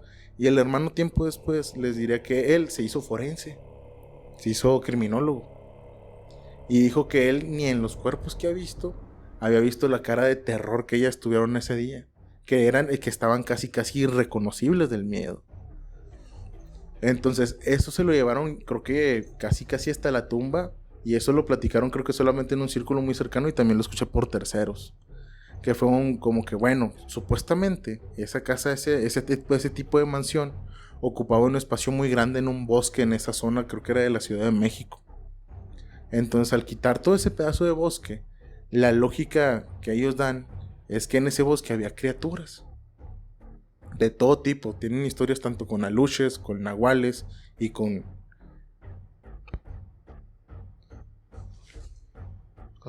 sátiros. Y con sátiros. Y que vieron varias veces. Y que les gustaba mucho sentarse en esas sillitas de las escaleras. ¿Y por qué? Da la casualidad de que el abuelo había tumbado un árbol muy viejo y muy grande en su patio, porque quería poner ahí una especie de palapita. Entonces el árbol estaba tan grande y tan grueso que el tronco estaba muy bonito. El señor cortó una gran sección de ese árbol y lo puso exactamente en ese recibidor, en el lado de la ventana, en el lado de las sillas, donde se sentaban los sátiros. Entonces muchos dicen que como les cortaron el espacio y tenían cosas de lo que pertenecía a ese bosque adentro de la casa, pues las criaturas pasaban dentro de la casa como si estuvieran en su casa. Y que la mamá, la abuela, siempre se la pasaba rezando, porque ella veía exactamente lo mismo que las niñas. Cada vez que las niñas les decían de que, oye abuela, ¿viste a los monitos que andan corriendo por ahí? ¿Tú también los ves? Sí, a ver, acompáñame, vamos a rezar. Y rezaban otra vez. Entonces, la abuelita era como que el contacto, güey, con el que llegaban todo ese tipo de críptidos. Y al parecer estas niñas tenían esa misma sensibilidad. Entonces, ¿cómo ves? Una historia con sátiros. Ah, está muy buena. Yo creo que es de las historias más poco comunes que he escuchado. Sí. Yo creo que es más común escuchar de las demás que de esas. Y eso que las historias, gente, que les estamos contando, solamente hemos abarcado los temas de espiritismo, de fantasmas como tal, y de críptidos. En realidad hiciste que me recordara. Estaba intentando recordar un poco más los detalles, pero creo que ya la tengo suficientemente fresca, o por lo menos ya recordé lo suficiente como para poder contar esta historia. Esta historia me la contaron ya de forma un poco más moderna en el trabajo en el que estoy actualmente. Hagan de cuenta que un día que fui a dar mantenimiento, servicio técnico, a una empresa, ya me quedé, yo pues estaba viendo qué es lo que se estaba haciendo en el servidor, en lo que un compañero actuaba ya de forma remota, viendo las señales, la red, o sea, cómo estaba distribuida. Y ya platicando con los trabajadores, de repente me empezaron a platicar cosas raras que les habían pasado. Y hubo una de un señor que sí me dejó que a la madre, porque era cuando él era joven, de un chavito que estaba ahí cerca, un vecino suyo, que su vecino, estamos hablando que esto era entre los 60 más o menos, 70. Este chavito, que era de las personas ricas, o no, pues, no, ¿cuándo salió el disco de Hotel California, o el de los Eagles? Como en el 68, 66. O sea, era cuando estaba de moda, que apenas había salido esa canción. Y es de que este chavo pues era muy fanático de la banda. Y se compra en lo que en ese momento creo que era el cassette. No sé si ya propiamente ya era CD. Uh-huh. Y que él pues tenía un equipo de sonido así chido, bueno en su casa. Bueno, en la casa de sus papás. Porque estaban, pues, hablando de que era cuando el señor tenía unos 16. Bueno, cuando este chavito tenía 16 y el señor pone que estaba ya grande, tenía unos 20 y tantos años. Lo que pasa, pues tú ya sabes la historia de esa canción, que es un hotel plagado por espíritus del cual no puedes salir. Y desde que el chavo pues empezó a escuchar el disco, y ya pues él estaba tranquilo. Y de repente pues llegó al track de Hotel California. Y de repente que la canción se bugueó, se cicló la canción. Y no terminaba, y de repente como que había picos en los que se subía un chingo el volumen. Y era como que el chavo pues se acabó de onda, porque la única forma para subir el volumen de ese tipo de aparatos era por medio de un control que literalmente estaba pegado al aparato. O era pararte y tú moverla de forma manual. Y es de que el chavo de repente ya pues se le sube. Y ok, no, pues él de volada le baja el volumen. Y es de que le empiezan a pasar cosas de que las lámparas que estaban alrededor suyo se empiezan a prender y apagar. Y que así de reojo estaba viendo sombras que bajaban del segundo piso, así de la escalera. Hagan de cuenta, para que se den una idea, es, digamos, la entrada se divide, digamos, para la izquierda, donde está la sala de estar, donde tenías el reproductor de música y había unos sillones. Y a la derecha estaba un pasillito, estaba grande, pero se alcanzaba a ver una escalera que bajaba del segundo piso, así es como me lo describió el señor. Y que en eso pues va viendo cómo se van bajando estas figuras. El chavo se asusta, entra en un estado de pánico tan grande que lo único que él consigue hacer es salirse por una ventana rompiéndola. O sea, por esas puertas corredizas de vidrio, que la atraviesa y sale corriendo hacia un lado con un vecino que era un sacerdote. Y ya que le empieza a platicar pues todo el asunto, qué fue lo que pasó, tal. Y es de que entre lo que estaba platicando, el sacerdote dice, no, pues te habrás espantado, viste algo, simplemente tal vez te sentiste ansioso por estar solo, el chavo estaba solo en su casa. Dice, no, acompáñeme a ver. Y dicen que nomás cuando entraron, que sí, había cosas que estaban flotando, que se estaban aventando hacia las paredes, que la música se subía y se bajaba sola. Y es de que el sacerdote empezó a rezar y llegó un punto en el que de repente la música se subió tanto y nomás se vio que gente iba corriendo bajando del segundo piso. O sea, sombras bajando, la música se sube a todo lo que da y es de que ya cuando como que termina de rezar el sacerdote, la música se calla y es de que nomás como que se expulsa el cassette. Ya ves, pues tú cuando lo pones, Así es. para quitarlo pues se baja la entrada y nomás se queda así salidito para que tú lo recojas. Pues que nomás ya lo recogen y lo guarda. Y es de que pues el chavo quedó muy, muy tocado, quedó muy trastornado por el susto que se había metido. E incluso el sacerdote también se quedó paniqueado, por lo que vio. Sí, como no, ese tipo de escenas yo creo que nunca las olvidas. Y pues no sé, mi estimado Chico, ¿tú alguna otra historia, algún otro tema que quieras tocar? O sea, no sé qué te pareció esta anécdota excelente. que te acabo de tocar, que acabo de contar, güey. A mí me encanta todo lo que sea relacionado a música, entonces está perfectísimo. De hecho, el siguiente tema ya para cerrar con broche de oro, yo creo que nos podremos aventar si acaso una o dos historias más. Es acerca de la brujería. Ahora, quise dejar ese tema hasta el final solamente porque el hecho de hablar de brujería nos estamos metiendo en territorios que van a desafiar ahora sí que ya no tanto las situaciones normales, sino las situaciones físicas, tipo como tu historia, de ver cosas flotando y cosas así. Pero ya vamos a estar desafiándonos un poquito más en cosas más aterradoras, en tipo figuras, en cosas tipo... Vaya, cosas más aterradoras, ¿no? Situaciones muchísimo menos habituales de las que hemos platicado aquí. Te quiero platicar, para dar un contexto breve acerca de la brujería. Hay brujería, casi siempre la brujería más fuerte o la más potente de la que a lo mejor tenemos registro o hemos sabido, es de la del sur de nuestro país. Sí. Todo lo que es Oaxaca, Yucatán, de ahí todos los brujos de Catemaco, creo que se llaman. Entonces, ese tipo de lugares están tan cargados y hay gente que es tan creyente de eso que a lo mejor lo tienen tan presente como ir al doctor. Tanto así de brujos hay como ir al doctor. Esto me da la siguiente historia. Es una historia pues un poquito larga pero muy buena. En una comunidad exactamente de Yucatán, en un pueblito tipo ejido, había una familia de muchas mujeres, exactamente una, podríamos decir, mamá luchona, que después se casa con una pareja, tiene una hija, y de repente suenan rumores en el pueblo de que hay una mujer joven con la que está saliendo su esposo. Cabe recalcar que esta señora, antes de casarse con el esposo, había tenido muchas tiendas en ese pueblo. Era la familia de dinero, por así decirlo.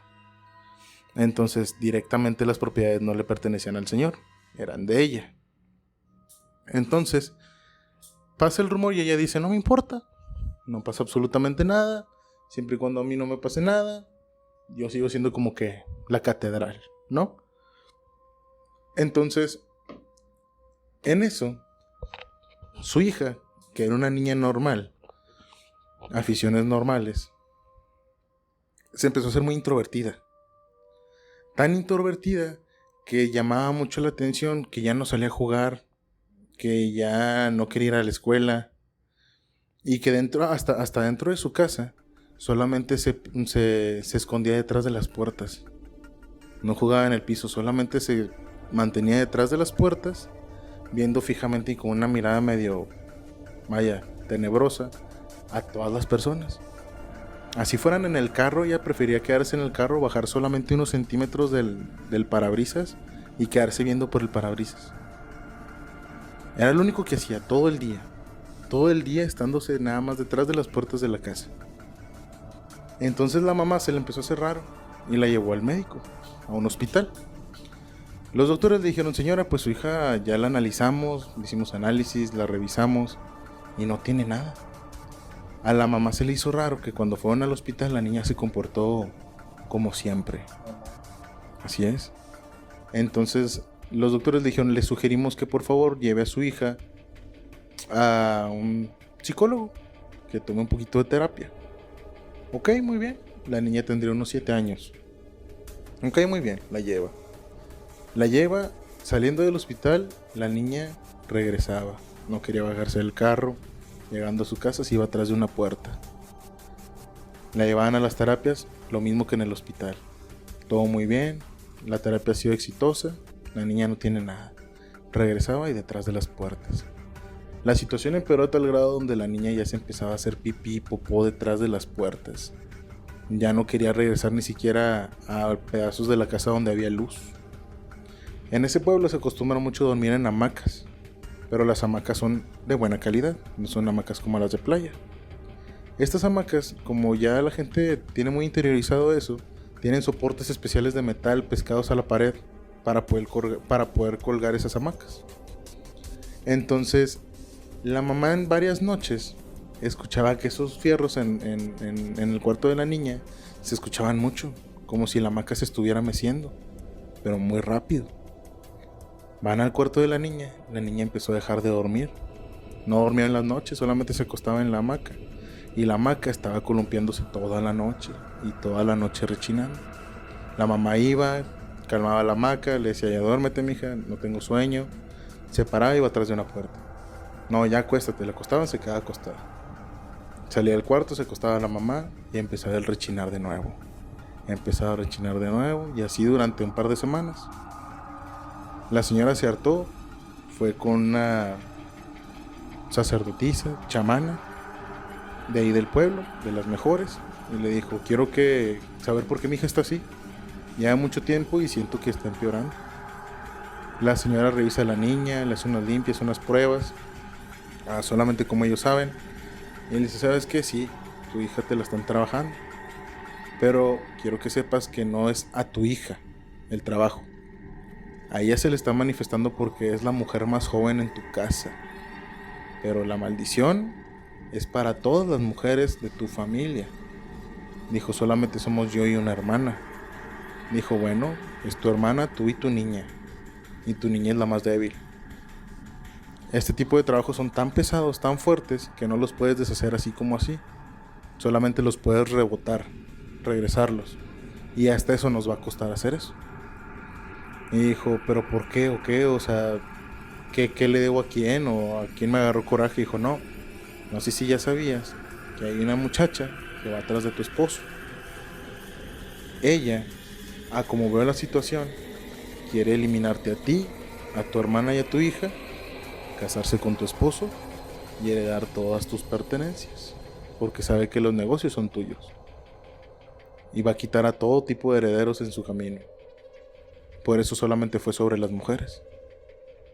Y dijo: bueno, ¿y qué puedo hacer? Dijo: revertir el trabajo, pero aún así nos va a costar un tiempo. Dijo: bueno, vamos a trabajar en ello. La señora se deslindó porque se le hizo que era una locura. Al poco tiempo, la señora cocinando en su casa, cocinando como un día cualquiera, empieza a escuchar tronidos, como si estuvieras quebrando galletas, como si fueran mordidas. Eso, y como si estuvieran desgarrando un trapo, como si estuvieras desgarrando un cuero. Entonces se le hace raro porque ese ruido va aumentando, y le empieza a caminar entre su casa para ver de dónde viene. En eso va a dar hasta el cuarto de la niña. Abre la puerta del cuarto de su niña y la encuentra en cunclillas en medio de su cuarto, sobre un charco de sangre grande abajo de ella, y la niña se estaba comiendo sus propios dedos.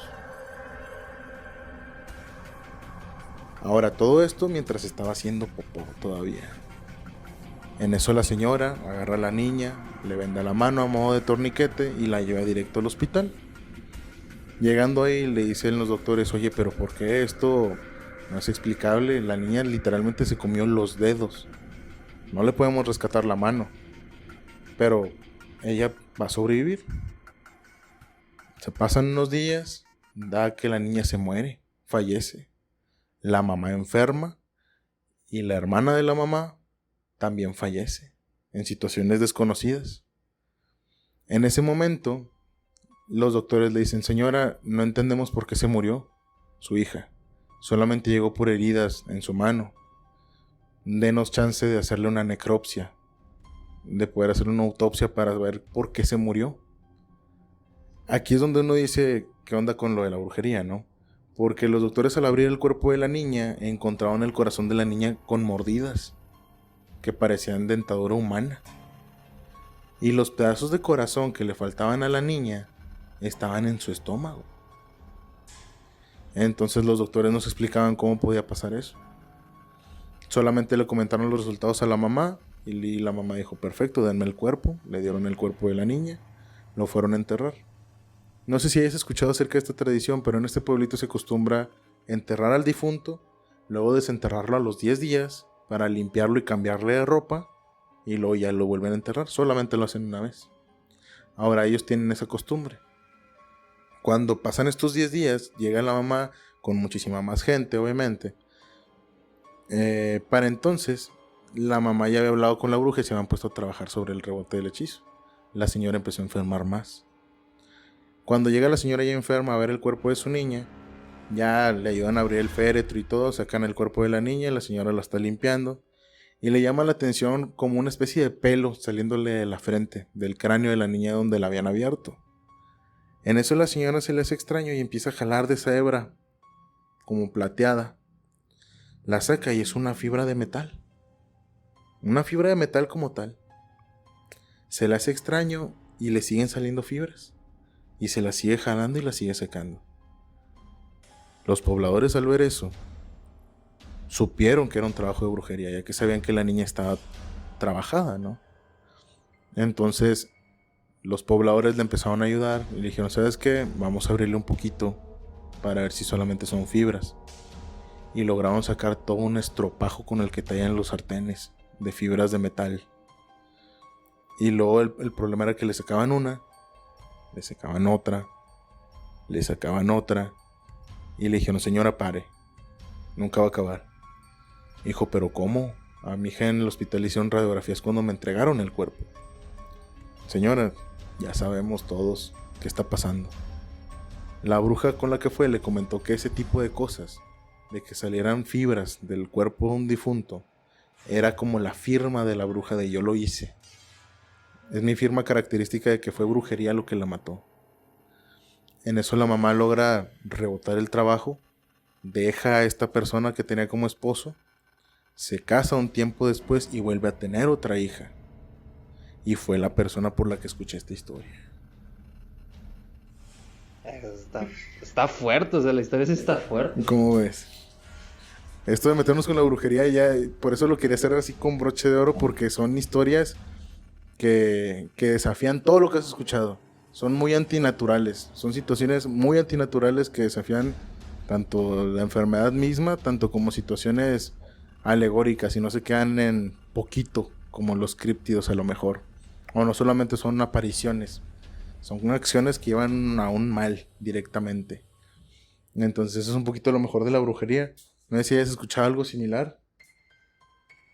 De anécdotas, sí. Pero algo así tan fuerte como lo que tú acabas de contar, no tengo ahorita memoria para recordar eso. Hay una pequeña historia que me comentaron ya, a mí ya hace tiempo, que prácticamente lo que narraba era de una familia. No me acuerdo exactamente de qué parte. Es de parte. Aquí es de aquí de la región. Uh-huh. Es de aquí de la misma comarca lagunera. Que la historia, lo que te decía, era de una señora que así igual se le empezó a enfermar. No, es cierto, ya me acordé.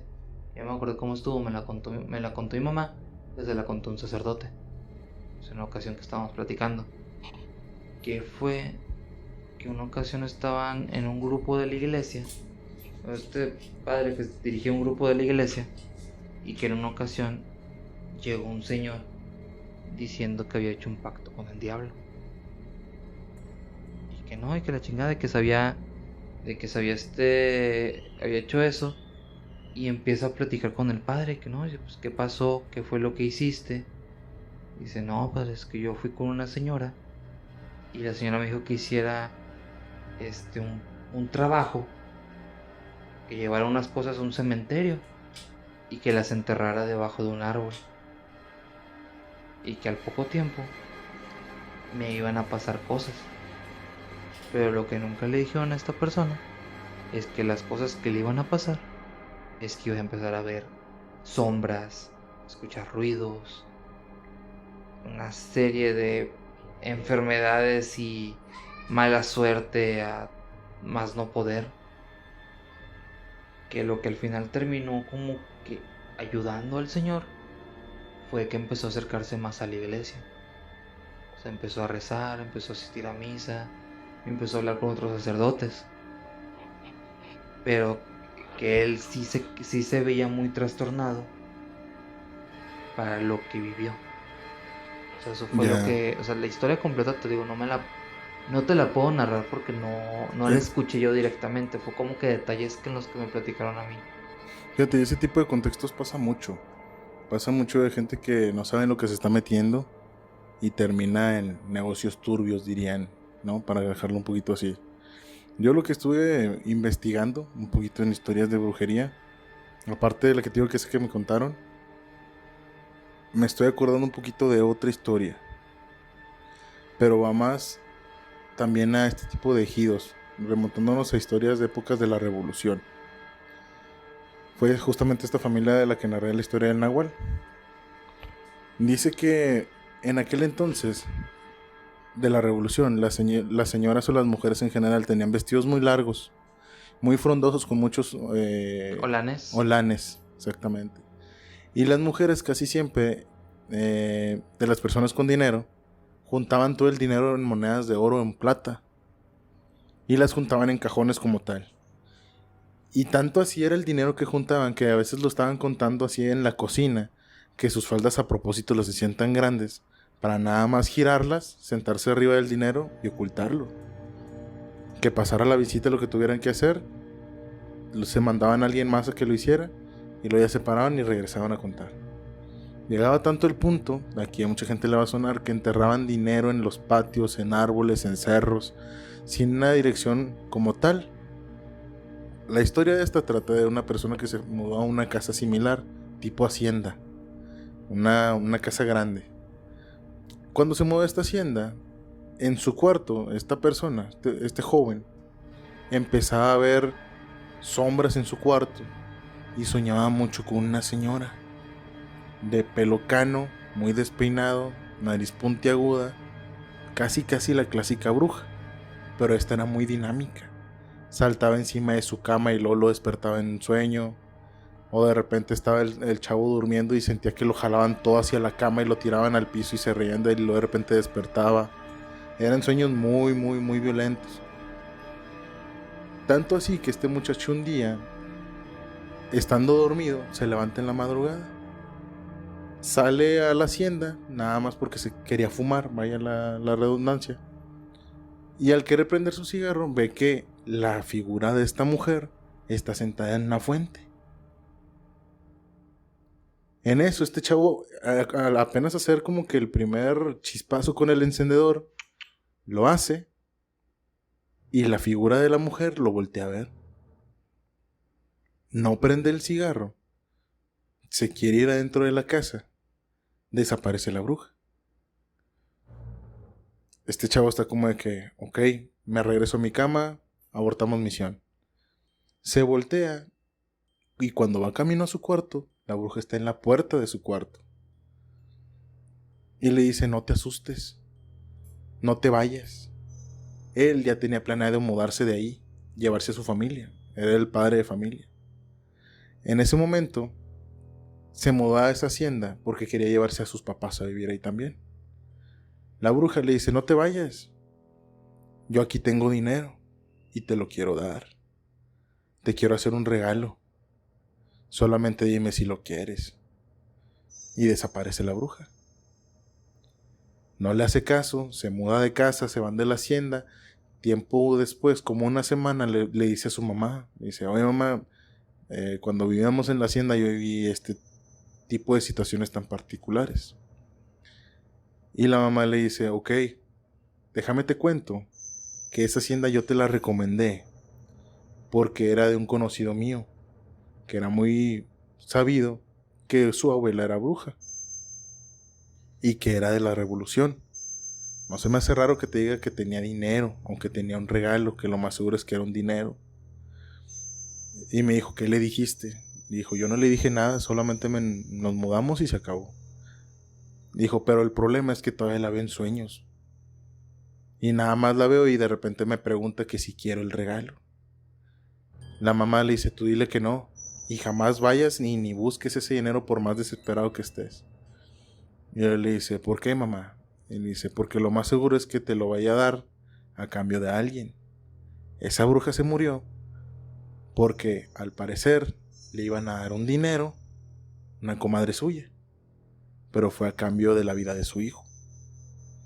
Ella quedó maldita con ese dinero y ahora te lo quiere dar a ti. Lo más seguro es que te pida mi vida, la vida de su mamá. Entonces ya he escuchado varios relatos como esos, que siempre que dicen de que ahí hay dinero, tal persona mira una luz, mira un niño que le señala al piso para que escarben. La mayoría de gente dice: ve y búscalo y tal y tal y tal. Pero da la casualidad de que las personas que lo ven sí pueden ubicar dónde está. Pero si esas personas te lo platican a ti, tú aunque vayas y escarbes no hayas nada. Este joven le dijo eso a los dueños de la hacienda de la que se fue. Y los señores quitaron la renta de la hacienda, la dejaron de vender y empezaron a excavarla toda. Solamente le terminaron destruyendo muchas partes del piso, pero nunca encontraron nada. Y este chavo sigue viendo en sueños el lugar donde supuestamente está el dinero. Esta señora, la que me lo contó, ella se lo hacía con un caso muy referente a ella, pero con su abuela. Y supuestamente ella en el rancho, en Venecia, sabe dónde hay dinero. Y su familia sabe que ella sabe, porque su familia no puede ver ese tipo de cosas, solamente ella. Pero ella dice que nunca lo ha agarrado porque sabe que le van a pedir algo a cambio. Y eso fue todo, compañeros. Cerramos con broche de oro este especial de Halloween. Espero que lo hayan disfrutado, que se hayan tal vez sacado uno que otro susto, que por lo menos en el lugar donde lo hayan escuchado lo estén disfrutando y se lo hayan pasado muy bien. Pues aquí se despide su compañero Tobar. Gente, antes de irnos quisiera recomendarles una película que acaba de salir exactamente el día martes. Oh, sí, cierto. Martes 25 de octubre. En estreno especial aquí en México en subtítulos. La película de Terrifier 2. Vamos a dejar solamente el nombre y les puedo dejar el tráiler ahí abajo. Recomendadísimo. Para que la vean. Gente, es una película slasher, gore, muy sangrienta. Véanla bajo su propia responsabilidad. Pero está muy buena y yo creo que es la película del año, tal como lo escuchan. Y bueno, gente, ahora sí, esta es nuestra despedida. Esperemos ya hayan disfrutado este capítulo, muy bueno para nosotros. Y ¿qué podemos decirles, señores? Disfrútenlo, pasen felices fiestas y un terrorífico Halloween. Adiós.